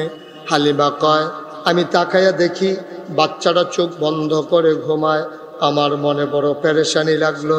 আহারে, বাচ্চাটারে তো আমি দেখতেছি, বাচ্চাটা তো আমারে দেখে না, যদি একটা নজর দেখতো, চোখ দুইটা যদি খুলতো, আল্লাহর কসম আমি কিচ্ছু কাউকে বলি নাই, মনে মনে শুধু চিন্তা করেছি। হঠাৎ করে খেয়াল করে দেখলাম বাচ্চার চোখের পাতা টিপ টিপ করে নড়তেছে, হঠাৎ করে চোখগুলো খুলে গেল, মনে হইল চোখের পাতা তো নয়, যেন ফুটন্ত গোলাপের দুইটা পাপড়ি দুল খাইতেছে। মোহাম্মদ চোখ খুলে এবার আমার দিকে তাকাইল, আমি তো আগ থেকে তাকিয়ে আছি। চার চোখের মিলন হয়ে গেল। ও চোখ সরায় না, আমিও চোখ সরাই না। কি যে এক মায়ার বন্ধন। আমি জড়িয়ে গেলাম ছোট্ট বাচ্চার সাথে। আমি আর চোখ সরাই না, ও সরায় না। কতক্ষণ আমার দিকে তাকাইয়া ছোট্ট মোহাম্মদ ঠোঁটের কোনাটা বাঁকা করে আলতো করে একটা মুচকি হাসি দিল। হাসিটার সাথে সাথে মনে হইল আমি হালিমার কলিজারা দুটা ভাগ হয়ে গেছে।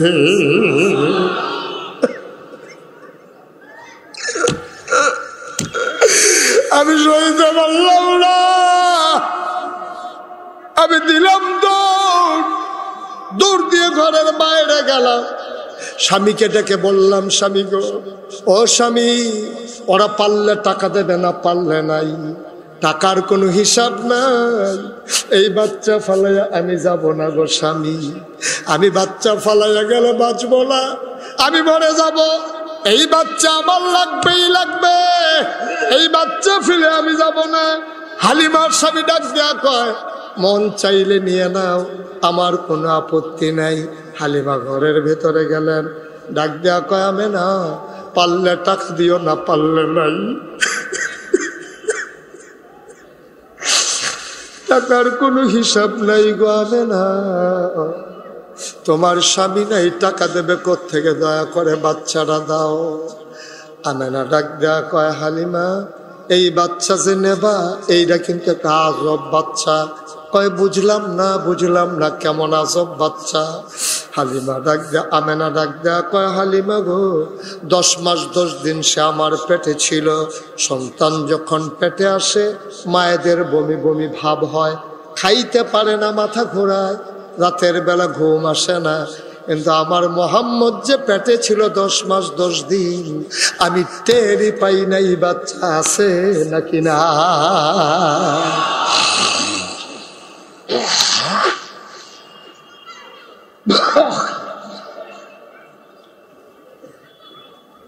ও হালিমা,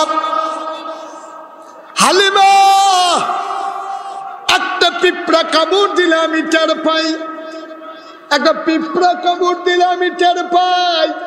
খোদার কসম, মোহাম্মদ যখন দুনিয়াতে আসবে, দুনিয়াতে যখন এসে গেল, একটা পিঁপড়ার কামড়ের মতো আমি টের পাই নাই।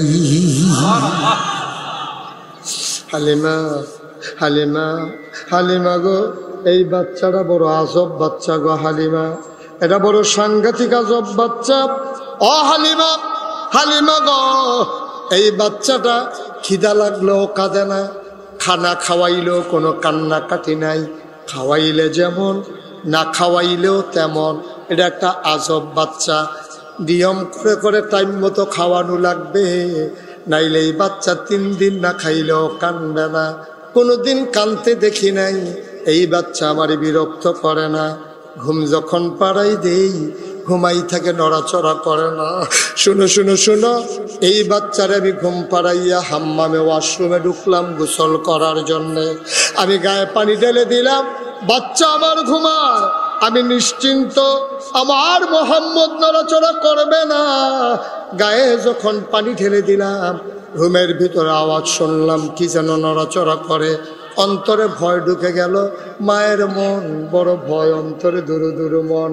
আমায় টেনশনে পড়ে গেলাম, মোহাম্মদের কোনো বিপদ হলো নাকি। জানালা খুলে উকি মেরে তাকাইয়া দেখি, আমি আমার মোহাম্মদকে একটা কাগজের খেলনাও কিনা দিতে পারি নাই। এটা নিয়ে আমার বড় দুঃখ। বাচ্চাদের জন্য মায়েরা, বাবারা কত খেলনা আনে, তার বাবাই তো নাই, সে খেলনা আনবে কে? আমি তো মহিলা মানুষ, আমার মোহাম্মদকে আমি একটা কাগজের ফুলও কিনে দিতে পারি নাই। আমার মনে বড় দুঃখ। যাদের টুকরা সন্তান, তার একটা খেলনা কিনা দিতে পারলাম না। যখন শুনলাম নড়াচড়া করে, জানালা খুলে তাকাইয়া দেখি আমার মোহাম্মদ হাত পা গুলা ছুটতেছে, খিলখিল করে হাসতেছে। উপরের দিকে তাকাইয়া দেখি আমি মোহাম্মদকে খেলনা কিন্না দিতে পারি নাই, আমার আল্লাহ তারে খেলনার বাকি রাখে নাই। আকাশের চাঁদ আর তারাগুলা খেলনা বানাইয়া মোহাম্মদের হাতের নাগালে পাঠাই দিছে। হাত দিয়া ধরতে যায়, খিলখিল করে হাসে। ও হালিমা, হালিমা, এই বাচ্চা বড় আজব বাচ্চা গো হালিমা, নাও নাও নাও, তোমার কাছে আমানত। হালিমা হাত বাড়ালেন, আমিনা বিসমিল্লাহ বলে নবীকে কুলে উঠাই দিলেন।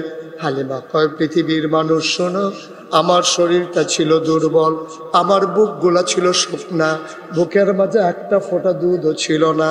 আমার ছেলে, কি নাম?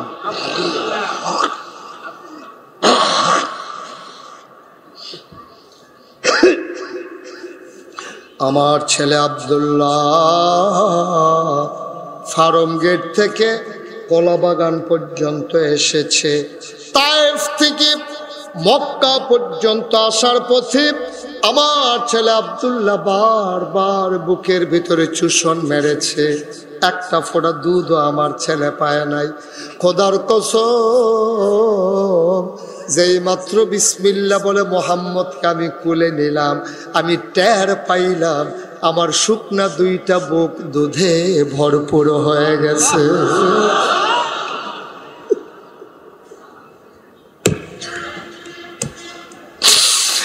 আমি তাড়াতাড়ি করে ঘরের বাইরে গেলাম।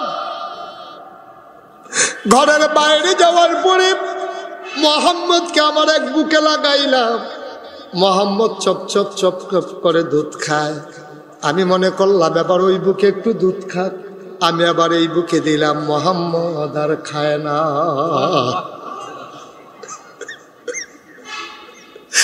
আমি কত চেষ্টা করলাম দুই বুক থেকে তার একটু একটু দুধ খাওয়াই, কিন্তু এক বুকে সে খায়, আরেক বুকে খায় না। এবার আমি তা আব্দুল্লাহর আব্বাকে বললাম, স্বামী আমার, আপনি একটু মোহাম্মদ রে কুলে নেন, আমার আব্দুল্লাহ রে দেন। অন্য আরেকটা যেটা ছিল ওইটাতে আবার লাগালাম। আব্দুল্লাহ চুপ চপ চপ চপ করে দুধ খায়।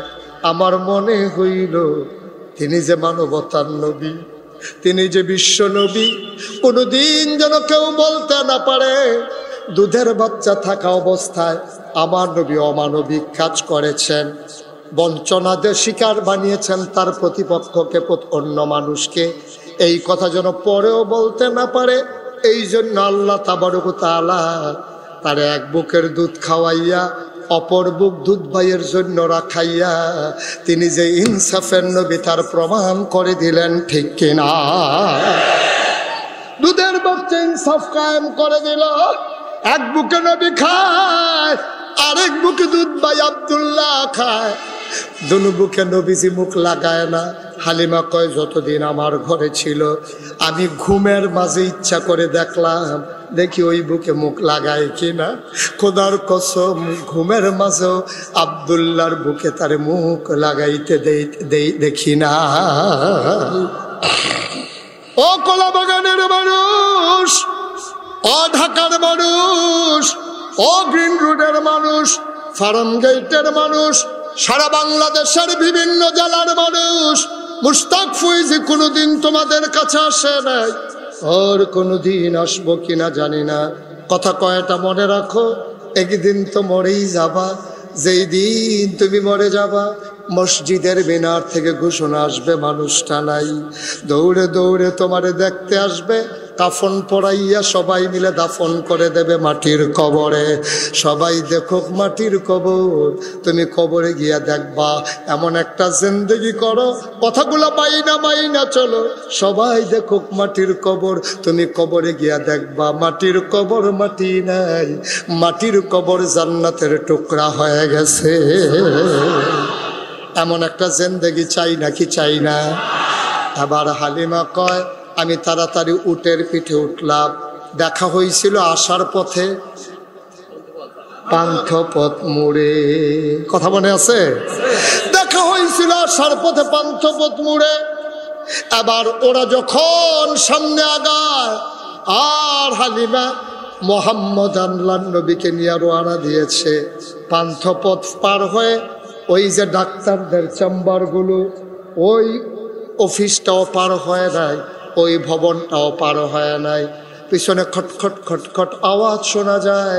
সবাই মিলে চমকে উঠলো, থমকে দাঁড়ালো, সবাই আশ্চর্যান্বিত হয়ে গেল। পিছনে তাকাইয়া দেখে হালিমার ওট হাঁটে না, হালিমার ওট এখন ঘোড়ার চাইতে আরো জোরে দৌড়ায়। সবাইকে পিছনে ফেলে হালিমার উট আগাইয়া যায়।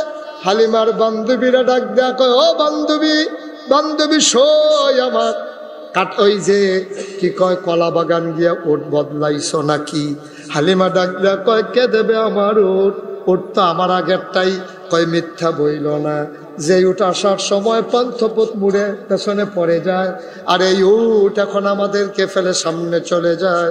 নিশ্চয়ই তুমি উট বদলাইছ। কয় খোদার কসম আমি উট বদলাই নাই। কয় তো উট এমনি দৌড়ায় কেন? আমি কেমনে বলবো উট কেন দৌড়ায়? কয় কে বলতে পারবে? কয় আমার স্বামীও পারবে না। কয় পারবে কে? কে জানে উট কেন দৌড়ায়? আমার ছেলে আব্দুল্লাহও জানে না। কয় জানে কে? হালিমা চোখের পানি ছেড়ে দিয়ে কয়, আমার মনে হয় উট কেন দৌড়ায় জানে মক্কার শিশু মুহাম্মদ। এই নবী তোমার আমার নবী, সব বুঝলাম। এখন প্রশ্ন হলো কেন আল্লাহ নবী পাঠাইলেন? কোরআনুল কারীমে আল্লাহ কয়, লাকাদ কানা লাকুম ফি রাসূলিল্লাহি উসওয়াতুন হাসানা। নবী তোমার মডেল, নবী তোমার আইডল, নবী তোমার আইকন, নবী তোমার আদর্শ। কেমন হবে তোমার চুল কাটা, কেমন হবে তোমার মুছ কাটা, কেমন হবে তোমার পাঞ্জাবি পরা, কেমন হবে তোমার টুপি পরা, কেমন হবে তোমার মেসওয়াক, কেমন হবে তোমার ব্যক্তি জীবন, কেমন হবে তোমার পারিবারিক জীবন, কেমন হবে তোমার সমাজ জীবন, কেমন হবে তোমার অর্থনৈতিক জীবন, কেমন হবে তোমার রাজনৈতিক জীবন, কেমন হবে তোমার ইন্টারন্যাশনাল রিলেশন। অর্থাৎ সকাল থেকে সন্ধ্যা, রান্নাঘর থেকে সংসদ ভবন, জন্ম থেকে মৃত্যু, সবগুলা কাজ একটা মানুষের কেমন হতে পারে যিনি জানিয়ে দিয়েছেন, যিনি শিখিয়ে দিয়েছেন, নিজে নিজে আমল করে দেখিয়েছেন, তিনি নবী মুহাম্মদুর রাসূলুল্লাহ সাল্লাল্লাহু আলাইহি ওয়াসাল্লাম। বলো সুবহানাল্লাহ। এই নবী তোমার আমার। ও মুসলমান, মন দিয়ে শুনো, এই নবী কেমন নবী? আমি বলি বাংলাদেশে সংখ্যালঘু সংখ্যাগরিষ্ঠ বলতে কোনো শব্দ নাই। কেউ সংখ্যায় কম, কেউ সংখ্যায় বেশি। আল্লাহর নবী বলেছেন তার বিরুদ্ধে আমি কিয়ামতের ময়দানে আল্লাহর আদালতে মামলা দেব। সাহাবারা ভয় পেয়ে গেলেন, কার ব্যাপারে নবী মামলা দেবে বলতেছেন? তার তো উপায় থাকবে না, কার বিরুদ্ধে নবী মামলা দেবেন? সাহাবারা চুপ মেরে গেলেন, বললেন গুস্তাখি মাফ কর দিজি, ইয়া রাসূলুল্লাহ বেয়াদবি মাফ করবেন। কার বিরুদ্ধে আপনি মামলা দেবেন? কয় সংখ্যায় বেশি হওয়ার কারণে, সংখ্যায় কম যারা মুসলমানেরা, মুসলমানের জনপদে সংখ্যায় যারা কম, তাদের উপরে যখন অত্যাচার করবে, আমি রবি ওই সংখ্যায় কম সংখ্যালঘু যারা, তাদের পক্ষ নিয়া ওই সংখ্যাগরিষ্ঠ মুসলমানের বিরুদ্ধে মামলা দেব। কেন? তারা তাদেরকে আমানত হিসাবে চেয়ে চেয়ে রাখলো না। বলো আমি। কত বড় কথা বলেছেন। হচ্ছেটাও তো তাই। আমরা মুসলমান তো তাই প্রমাণ করে দিয়েছি। এই বাংলাদেশে শতকরা 92 জন লোক মুসলমান, বাকি 8 জন হলো হিন্দু, বৌদ্ধ, খ্রিস্টান, জৈন, পার্সি, নিগুষ্টি, পাহাড়ি, গারো, সব মিলিয়ে 8 জন। এই যে ভাই, এই যে ভাই লড়ে, উনি বাসা তো এরকম করে, এইরকম অর্ধেক রাত ঘুমায়, এই রুম অর্ধেক রাত ঘুমায়। মাহফিলও হ্যান দিয়া কতক্ষণ, হ্যান দিয়া কতক্ষণ, লাইডা লাইডা ঘুমায়। সিফা দিয়া বইয়া তাহার লড়ে। আমিন কর, জুড়ে কর। তো সেই কথাটুকুন বলছিলাম, আমরা বাংলাদেশে তো তাই করেছি। শতকরা 92 জন লোক মুসলমান। আমরা কখনো তাদেরকে আমাদের কখনো রাজনৈতিক হাতিয়ার আমরা বানাই নাই, কখনো তাদের উপরে নির্যাতন করি নাই। কিন্তু যখনই তারা সন্ত্রাসীর ভূমিকায় গিয়েছে তখন সংখ্যালঘুর ভ্যাট ধরে তারা গোটা বিশ্বের কাছে প্রমাণ করতে চেয়েছে বাংলাদেশে সাম্প্রদায়িক সম্প্রীতি নাই। ঠিক কিনা বলেন? আরো সহজ করে বলি, মনে করেন আপনাদের এই মসজিদের ইমাম সাহেবকে কই, হুজুরে কই আছে? এখানে নাই। আচ্ছা মনে করেন উনি আপনার মসজিদের ইমাম, কি নাম আপনার? তানিম হাসান। মনে করেন তানিম হাসান ভাইয়েরে 4 জনে মারতে আসছে। কয়জন? বা কথা কনা কয়জন? 4 জন লোক মিলে তানিম হাসান ভাইরে মারতে আসছে। তো আমরা তো দেখতেছি, আমরা সবাই আছি, ওনারে যখন মারতে আসছে 4 জন, তখন আমরা কি বসে থাকবো না? ওদেরকে ফিরাইয়া ধরবো? যখন ওনারে মারতে আসছে তখন আমরা সবাই মিল্লা গিয়া ধরছি ওই 4টারে ধৈর্য যখন পিটা শুরু করছি, একটা চিল্লাইতেছে আর কইতেছে আমি এতিম, আমি এতিম, আমি কি?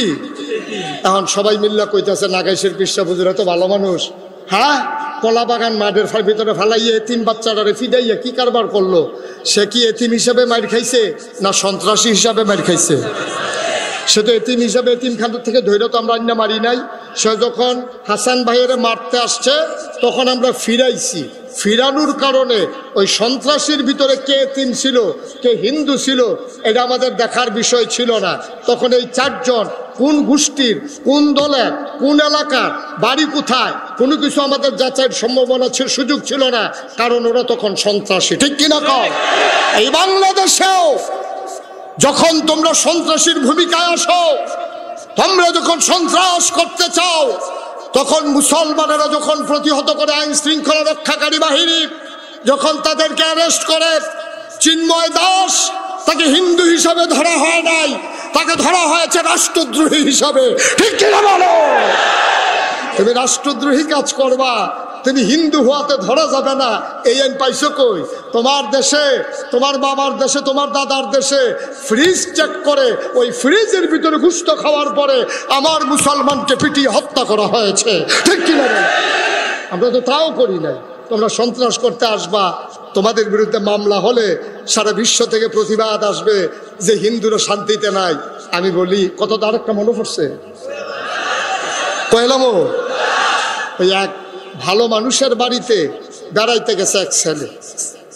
ছেলের বয়স হলো 15, মালিক হলো হাজি সাহেব। হাজি সাহেব 5 ওয়াক্ত নামাজ মসজিদে গিয়ে পড়ে, ফলাফাইন নামাজটা পড়লে ফি দেয়। কারণ হাজি সাহেব ওই ফলাফাইনে মেহমান ফাইয়া সকালবেলা দিছে ঘুম ল্যাপ মুড়ি দিয়ে। এবার হাজি সাহেব নামাজ পড়ে আসে দেখে সবগুলো ঘুমায়। এখন সবগুলো যখন ঘুমাইতে আছে হাজি সাহেব ল্যাফের উপরে দিয়া ফিডা শুরু করছে। এখন ফিডা যখন শুরু হয়েছে, নিজের ফলাফাইন যেমন খায়, মেহমানে খায় নাকি খায় না? অনফিটা তো মেহমানও খায়, ফুতেও খায়। মেহমানে ছিলেন যে মেহমান মেহমান। হাজি সাহেব কি মেহমান ফিটে না বেনামাজি ফিটে? কথা কয় না। হাজি সাহেব কি না বেনামাজি মেহমান মারে না বেনামাজিরে মারে? হাজি সাহেব মেহমান পিটায় না। এখন যদি তুমি জিনজিরে হোটেলে বইয়ে বইয়ে ফুড়ি খাওয়ার কও যে হাজি সাহেব এত ভালো মানুষ, মেহমানরে ফিটটা তুষ করে লাইছে, হাজি সাহেব মেহমান পিটায় নাই, হাজি সাহেব বেনামাজিকে পিটাইছে। বাংলাদেশের পুলিশ, বাংলাদেশের র্যাব, বাংলাদেশের সরকার কোন চিন্ময় দাস হিন্দুকে ধরে নাই, সন্ত্রাসীকে ধরেছে। ঠিক কিনা বলো? বাংলাদেশে সবার জায়গা আছে, সন্ত্রাসীর জায়গা নাই। ঠিক কিনা বলো? তুমি যেই হও, সন্ত্রাসীকে প্রশ্রয় দেওয়ার দিন আর নাই। অনেক হইছে, এতবার দুধ দিয়া খায়, অনেক খেলছ, খেলার দিন শেষ। মসজিদের মিম্বারগুলো থেকে কোরআনের কথা বলার কারণে তোমরা ইমাম সাহেবকে আগামী শুক্রবার আগে ছুটি দিয়ে বিদায় করে দিয়েছো। মঞ্চ থেকে ওলামায়ে কেরাম ওয়াজ করার সময় তোমরা আলেমকে বেয়াজ্জতি করে মাইকগুলো কেড়ে নিয়েছো। মনে রাখবা, আঘাত আসবে তো পাল্টা আঘাত হবে। ঠিক কিনা বলো? সমানে সমান, 50-50। এখন আর একচেটিয়া খেলা হবে না। যারা এখনো তো শেষ হয়েছে না, ঠিক যারা বলছিল খেলা হবে, খেলা শুরুর আগেই তারা ফালাই গেছে। ঠিক কিনা? কতবার করে খেলা হবে খেলা হবে, ওর ফলাফলে খেলতো নেমে হাতে নাই। বেটা তামাশা মনে করছো না? মনে রাখবা, যে মানুষ জীবন দিতে শিখেছে তাকে আর মৃত্যুর ভয় দেখাইয়া লাভ নাই। যেইতে গাঞ্জা খায় তারে বিড়ির ডোর দেখাইয়া লাভ নাই, তারে বিড়িয়ে ধরে না। ঠিক কিনা কও? গাঞ্জা খাওয়া অন্য বেটারে বিড়ি দেখাইয়া লাভ কি? তারা তো গাঞ্জা ধরে না, টিকটিকি খায়। গাঞ্জা খাওয়া অন্য বেটারে বিড়ির ডোর দেখায়। বেড়া আমার আবু সাইদ, পৃথিবীর একটা ইতিহাস তালাশ করে দেখো, এইভাবে বন্দুকের সামনে শিরা টান টান করে দেওয়ার মতো আমার আবু সাইদের মতো একটা যুবকও খুঁজে পাবা না। আমার মুগ্ধ পানি পানি করতে করতে পিপাসার্থ মানুষগুলোকে পানি পান করাতে করাতে রাজপথে ঢলে পড়েছে এই যুবক বাংলা ছাড়া কোথাও হয় না। ঠিক কিনা বলো? যেই যুবকেরা পুলিশের সামনে সিনা টান টান করে দাঁড়াতে পারে, এই যুবকদেরকে তোমরা দাদা বাবুরা ভয় দেখাও। তোমাদের মনে নাই? তোমাদের মনে নাই আমরা তোমাদের সীমান্ত এলাকায় আমার বিডিআর জওয়ানেরা যখন সোজা হয়ে দাঁড়িয়েছে তোমরা পালাইয়া বেঁচেছ, লাশ পড়েছিল সীমান্তে। ঠিক কিনা বলো? শুধু পররাষ্ট্র নীতির কারণে, নতজনু নীতির কারণে আমার ফেলানির লাশ তোমরা কাঁটাতারে ঝুলিয়েছ। মনে রাখবো, যেদিন গেছে একেবারেই গেছে, ফেলানির রক্ত বৃথা যেতে দেওয়া হবে না ইনশাআল্লাহ।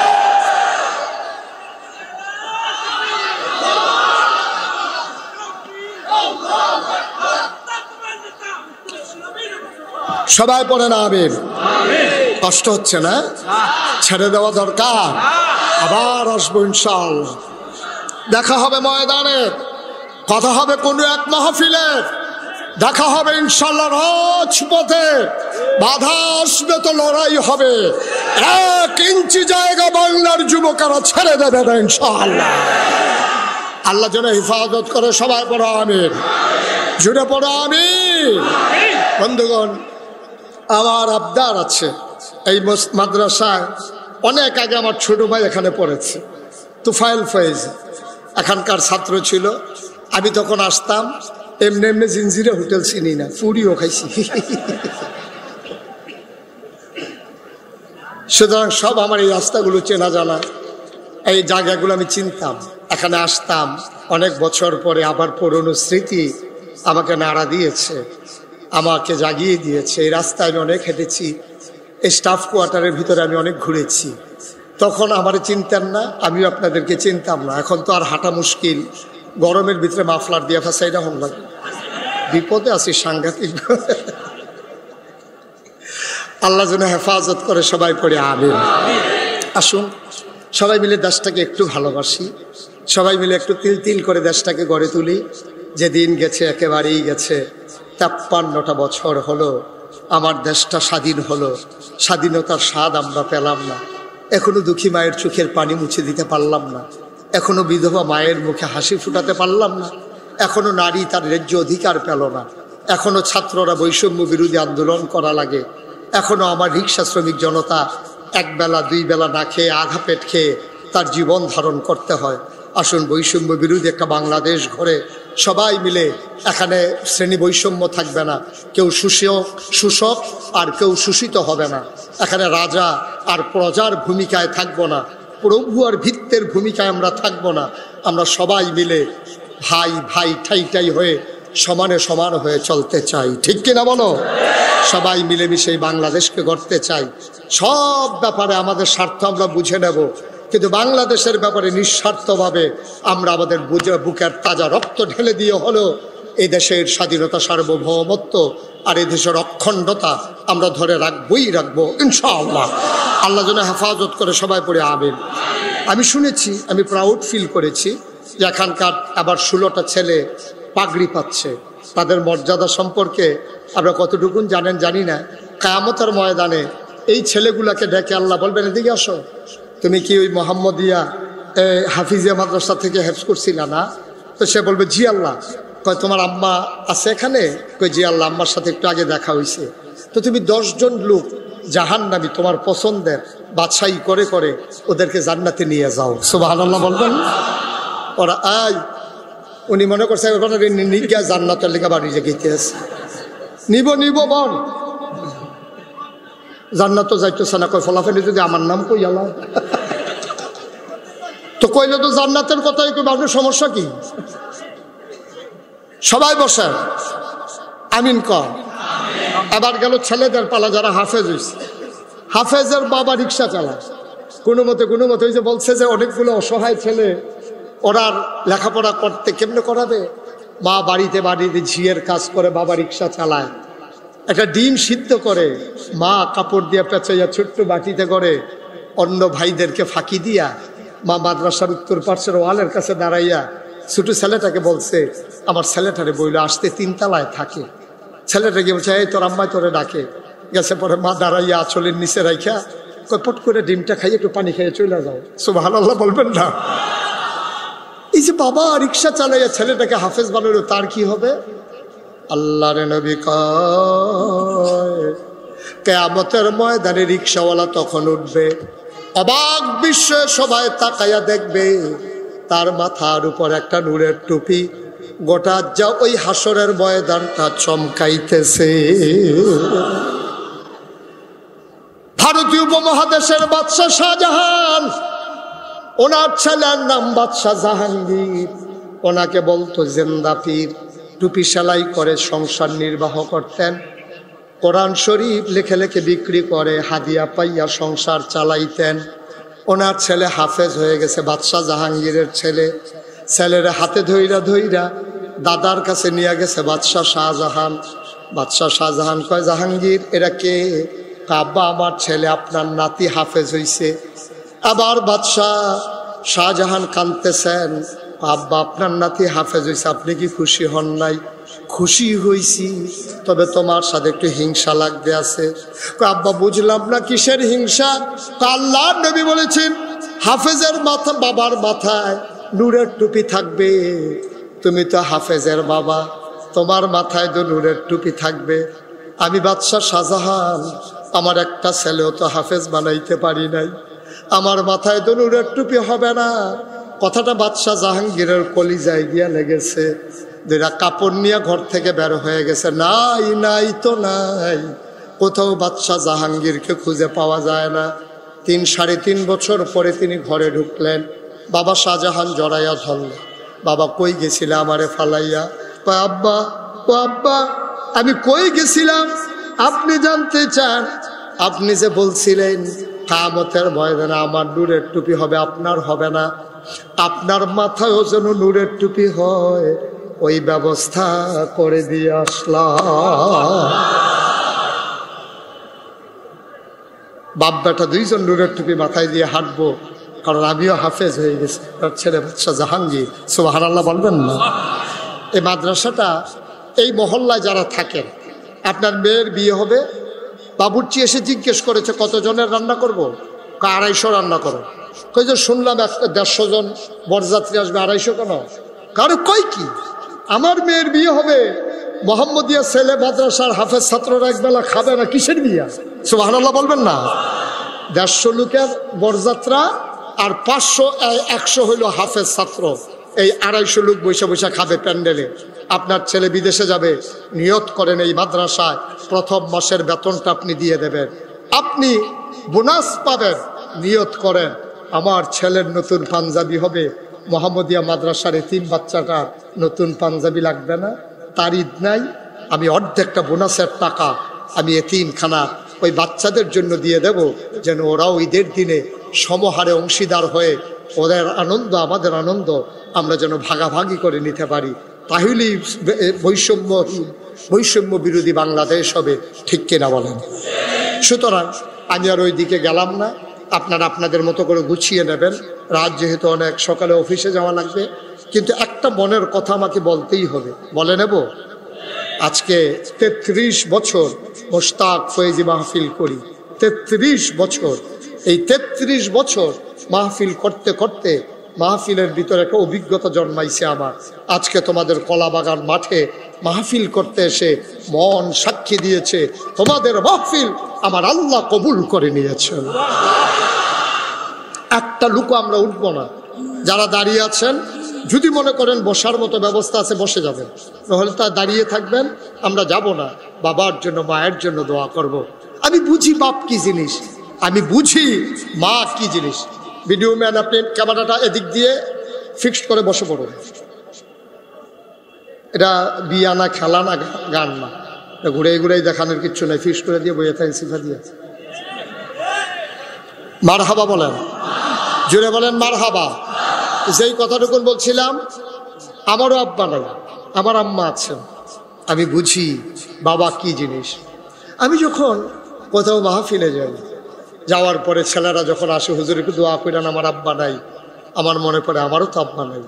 আমি যখন নাগাইশ গ্রামে ঢুকি, নিকশ কালো অন্ধকার, একাকী, সব ঘুমিয়ে আছে, পাখিগুলো আপন নিরে ঘুমিয়ে আছে, গরুগুলো গোয়াল ঘরে, শিশুরা মায়ের বুকে মুখ রেখে ঘুমায়, বাওয়ারিশ কুকুরগুলোও কোথায় যেন নিরাপদ আশ্রয়ে ঘুমিয়ে পড়েছে, প্রিয়তম স্বামী প্রিয়তম স্ত্রীকে নিয়ে ঘুমায়। আমি আকাশের দিকে তাকিয়ে বলি, মাওলা তুমি তো ঘুমাও না, আর আমি এখনো ঘুমাইনি। আমি আস্তে আস্তে করে আলতো পায়ে বাবার কবরের কিনারে যাই, বাবার মাথার কাছে বসে বাবার সাথে আমি কথা বলি যে বাবা, ও ঠিক আছে, ওকে ফাইন। তা আমি তখন বাবার কবরের কিনারে বসে গুনগুন করে কথা বলি, বাবা বাবা, ও বাবা তুমি কি চিনছো আমারে? আমি মুশতাক ফয়েজি, 11 বছর বয়সের রেখে আপনি ইন্তেকাল করেছিলেন। আজকে আপনার মুশতাক ফয়েজি অনেক বড় হয়ে গেছে, কত মানুষ সালাম দিয়ে রাস্তার কিনারে দাঁড়িয়ে যায়। আপনার এই মুশতাক ফয়েজি এখন অনেকে চিনে। বাবা বাবা আপনি যে কবরে ঘুমাইছেন, আপনার কবরে কি ওই 3 টুকরা কাপড়, না আল্লাহ জান্নাতি বিছানা দিয়েছেন? আমি বাবার কাছে জানতে চাই, বাবা আপনি কবরে কি খান? আল্লাহ আপনাকে কি খাওয়ান? শীতের ভিতরে কি কম্বল দেয়, নাকি এইভাবেই মাটির কবরে আপনি শুয়ে আছেন? আমি আমার আব্বার সাথে কত কথা বলি, আমার আব্বা একটা কথারও জবাব দেয় না। আমি কাঁদতে কাঁদতে ঘুমাইতে যাই, আমি ঘুমাইতে পারি না।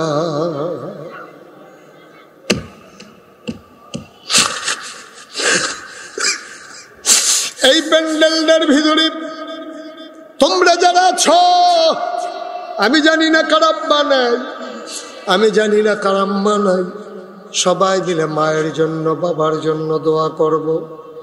সবাই মিলে বাবার জন্য 2টা ফোঁটা চোখের পানি ছেড়ে ঘরে গিয়া দেখি সব আছে, আমার বাবা নাই। আজকে আমি ঢাকাতে মাহফিলে আসব, সন্ধ্যার আগে আমার মা ফোন করেছেন, বাবা কই যাও? শুনলাম ঢাকাতে মাহফিল। আমি বললাম জি আম্মা আমি আসতেছি। আমি সব সময় মাকে বলেই আসি, আমি যখন মায়ের সামনে দাঁড়াই আমার মা টপ টপ করে কাঁদতে থাকে, চোখের পানি পড়তে থাকে। আমি বলি মা কাঁদো কেন? আমার মা বলে বাবা কত দূরে যাও, গাড়ি ঘোড়াতে ভ্রমণ করো, কোন সময় কোন অ্যাক্সিডেন্ট হয়ে যায়, তুমি না আসলে আমি ঘুমাইতে পারি না। আমিও কাঁদতেছি। আমার মা বলে বাবা তুমি কাঁদো কেন? আমি বলি মা আমি না আসলে তুমি ঘুমাও না, একদিন এমন হবে গো মা, তুমি যদি হারিয়ে যাও, দিনের পর দিন যদি বাসায় না আসি, আমার জন্য নির্ঘুম রাত কেউ কাটাবে না। এমন আব্বা যারা কবরে শোয়াইছ, এমন আম্মা যারা কবরে শোয়াইছ, সবাই মিলে দোয়া করব। দোয়ার আগে একজন মানুষ সালাম দিয়েছেন, আসসালামু আলাইকুম ওয়া রাহমাতুল্লাহ, আপনার মসজিদের জন্য শরীক হলাম, আমার বাবা নাই, করবেন। আমিন বলেন। আপনার সোশ্যাল মিডিয়ার সুবাদে আমার মসজিদের খবর পেয়ে গেছেন না? আমার মসজিদটা আপনাদেরকে একটু বলি, কষ্ট হচ্ছে আপনাদের? আপনারা দেখতে পাচ্ছেন যে মুশতাক ফয়েজি পীর সাহেব, আমি কিন্তু পীর সাহেব হতে চাই নাই। আমার আব্বা ইন্তেকাল করার কারণে দাদার পরে আমার কাঁধে দায়িত্ব এসেছে। আমার বড় ভাই আছে, 3 জন চাচা আছে, কাউকে দাদা দায়িত্ব নিয়ে আমার কাঁধে দিয়েছেন। আমি হাউমাউ করে কেঁদেছি। আমি বলেছি দাদা আমি ছোট্ট মানুষ, আমি কেন হব? আমার ভাইয়া আছে, চাচারা আছে। আমি জানি কে পারবে, পারবে বলেই তোমার উপরে দায়িত্ব। আমার দাদা ইন্তেকালের আগে মাত্র 9 শতক জমি, কয় শতক? কথা বলো, কয় শতক? মাত্র 9 শতক জমি আমার দাদা আমার দরবারে দিয়েছে। তারপরে আমি জমিন কেনা শুরু করলাম। এখন আমার জমিনটা, আমার দরবারটা 18 একর 1800 শতক। মারহাবা বলবেন না? আপনাদের যে কলাবাগান যে এই যে হাউজিং, এটা কি বলে, সরকারি স্টাফ কোয়ার্টার, এটা হলো 5 একর জায়গার উপরে। 5 একর কয় একর? আর আমার জায়গাটা 18 একর। আবার একটু আন্দাজ করেন কিরকম। মারহাবা বলবেন না? আমার এখানে 10টা প্রতিষ্ঠান, একটা খানকা জিকির আজকারের জন্য, একটা দাখিল মাদ্রাসা, নুরানি মাদ্রাসা, হাফিজিয়া মাদ্রাসা, ধাতব্য চিকিৎসালয়, গণপাঠাগার, গবেষণাগার, ছাত্রাবাস, ইয়াতিমখানা, মসজিদ। আমার দরবারে মসজিদ ছিল টিনের ঘর। আমি চিন্তা করলাম, দৃষ্টিনন্দন, স্থাপত্য শৈলী মণ্ডিত, মুসলিম বিশ্বের এক অনন্য নিদর্শন, একটা আলাদা অন্য একটা প্যাটার্নের একটা মসজিদ করব। আমার যারা দরবারে ইঞ্জিনিয়ার আছে মুরিদ, তাদেরকে ডাকায় 10 জন মিলে একটা টিম করে দিলাম। ওরা একটা মসজিদের ডিজাইন করে নিয়ে আসলো। দেখি বিশাল এক ভিউ দাঁড় করাইছে। বললাম, এই মসজিদ কত বড়? ওরা বলে, এই মসজিদে একসাথে নামাজ পড়তে পারবে 6000 লোক। আর আসতে কোন মারহাবা, কয় হাজার? কথা কেন, কয় হাজার? আমি বললাম, এই মসজিদ শুধু মসজিদ হবে না, এখানে মানুষের মনের চিকিৎসা হবে নামাজ দিয়া, আর শরীরের চিকিৎসা হবে হাসপাতাল দিয়া। নিচতলায় হাসপাতাল, দোতলায় 3 তলায় মসজিদ, অর্থাৎ 19,000 স্কোয়ার ফিট আমার হাসপাতালের আয়তন। 19,000 স্কোয়ার ফিট আমার নিচতলায় ধাতব্য চিকিৎসালয়, ফ্রি হাসপাতাল। বাংলাদেশে সরকারি বেসরকারি একটা হাসপাতালও ফ্রি নাই, অন্তত টিকেটের ব্যবস্থা হইলেও আছে। আমি বলেছি, আমার এখানে টিকিটও লাগবে না, ফ্রি চিকিৎসা হবে। বিনা চিকিৎসায় অজপাড়াগায়ের একটা গরিব মানুষকেও বিনা চিকিৎসায় মরতে দেব না, একটু না একটু চিকিৎসা দিয়ে দেবো ইনশাআল্লাহ। এই জন্য নিচতলায় হাসপাতাল, দোতলায় 3 তলায় মসজিদ। যখন ওরা বলল 6000 লোক নামাজ পড়বে, আমি জিজ্ঞেস করলাম, এই মসজিদ বিনির্মাণে কত লাগবে? ওরা বলল, এই 15 কোটি টাকা। যেমনি কইছে মনে করছি 1500। আমি কই, কত কইলা? কয় 15 কোটি। আমি কই, বেড়া দেখি চারটিখানি কথা মনে করছো, 15 কোটি আমি টাকা পাবো কই? গরিব মানুষ। কই, একটা নিয়ত করেন। তখন একটা নিয়ত করলাম, আমি মুশতাক ফয়েজি 1 বছর মাহফিল করে যত টাকা হাদিয়া পাই, পুরো 1 বছরের মাহফিলের হাদিয়া আমার মসজিদ আমি দান করে দেবো ইনশাআল্লাহ। আমি 25 লক্ষ টাকা 1 বছর একসাথে করতে পারছি। মসজিদে দিয়া আবার মসজিদের কাজ শুরু করেছি। 1 জুন, এই গত 1 জুন আমার 1 তলার ছাদ হয়েছে। ইঞ্জিনিয়ার আমার ডাকাই নিয়ে কয়, হুজুর ওই যে কইছিলাম 15 কোটি, ওই তো না। আমি ওই কি হইব? কয় 30 কোটি। আমি কই, 2টা ফিটা দে। মসজিদ করতাম, কইলাম কে রে, এখানে বাসা চাই না, কত ফিট? কয়, হুজুর সুন্দর করে হইব তো, টেনশন করে না, আল্লাহ বিলাই দেবে। আজকে আসার আগে আমি একটু হিসাব নিয়ে বসছিলাম, দেখলাম 4 কোটি 33 লক্ষ টাকা আমি আজকে পর্যন্ত মসজিদের জন্য খরচ করেছি। 15 কোটি টাকার মতো আমার কাছে আছে। 20 আর 15 লক্ষ টাকার মতো আমার হাতে আছে, আর 20 লক্ষ টাকার মাল আমার এখানে আছে। আগামী রমজানের আগেই আমরা দোতলার ছাদ দেব ইনশাআল্লাহ। এই মসজিদ আমি যখন মাহফিল থেকে যাই, আমার সন্তানের কথা এত মনে পড়ে না, মসজিদের কথা যত মনে পড়ে। আমি মাহফিলে গিয়া আমার ড্রাইভার, আমার পিএস, আমার মিডিয়া এক্সিকিউটিভ, ওদেরকে বলি তোমরা রুমে চলে যাও, আমি আসতেছি। আমি মসজিদের ছাদে উঠি, আকাশের দিকে তাকাই, আল্লাহর সাথে কথা কই, মাওলা ও রব্বে কারীম, শুরু যে করে দিলাম, যদি মরে যাই অন্তত এতটুকুন হায়াত দাও যেন মসজিদটা শেষ করে আমার ইন্তেকাল হয়। আমিন বলবেন না? আমার এই মসজিদে ভিক্ষা করা মহিলা থেকে শুরু করে, রিক্সাওয়ালা থেকে শুরু করে, কোটি কোটি টাকার মালিক, কত মানুষের টাকা ঢুকেছে এখানে। আমি অবাক বিস্ময়ে তাকিয়ে দেখি, আকাশের দিকে তাকিয়ে আমি আল্লাহকে বলি, মাওলা তোমার বন্ধু নবী বলেছেন, মাম বানা লিল্লাহি মসজিদান বানাল্লাহু লাহু বাইতান ফিল জান্নাহ, যে দুনিয়ায় মসজিদ বানাবে আল্লাহ তুমি নাকি তার জন্য জান্নাতে ঘর বানাবা। সুবহানাল্লাহ বলবেন না? আমি চাই আপনারা রাজধানীর মানুষ, সারা বাংলাদেশের মানুষ, আপনারা পরিশ্রম করা খেটে খাওয়া মানুষ, আপনাদের মাঝ থেকেও আপনারাও অন্তত যে মানুষটা আমি বলার আগে তার মায়ের নামে বাবার নামে দোয়া চেয়ে 1000 টাকা আমার মসজিদের জন্য দিল, আমি চাই এখানে যারা আছেন অন্তত 2টা টাকা দিয়ে হলেও আমার এই মসজিদ বিনির্মাণে আপনি গর্বিত সদস্য হবেন, যেন আপনি গর্ব করে বলতে পারেন নাগাইশের সেই 30 কোটি মসজিদের বাজেটে আমিও সেখানে শরীক আছি ইনশাআল্লাহ। এখানে অনেক লোক আছেন, ইচ্ছে করলেই 100 বস্তা সিমেন্ট দিয়ে দিতে পারে, ইচ্ছে করলেই 200 বস্তা সিমেন্ট দিয়ে দিতে পারে। মাশাআল্লাহ। আমার ভগ্নিপতি, আমার ছোট বোন জামাই ডাক্তার জাহাঙ্গীর আপনাদের মডার্ন হাসপাতালে আছেন, অনেক প্রথিতযশা ডাক্তার। উনি ইনশাআল্লাহ বিয়ে করেছেন, কি জানি প্রফেসর, এখন ইনশাআল্লাহ এখানে মডার্নে আছেন। যাবেন, মানুষের সেবা করার মন মানসিকতা আছে। ডাক্তার জাহাঙ্গীর আলম উনি 2000 টাকা দিয়েছেন। আমার সভাপতি মাহফিলের 1000 টাকা দিয়েছেন। জি, এই ভাই পকেটে যা ছিল ওইটাই নিয়ে আসছে। মাশাআল্লাহ। শরীক থাকা, আপনি দিলেও মসজিদ হবে, না দিলেও মসজিদ হবে।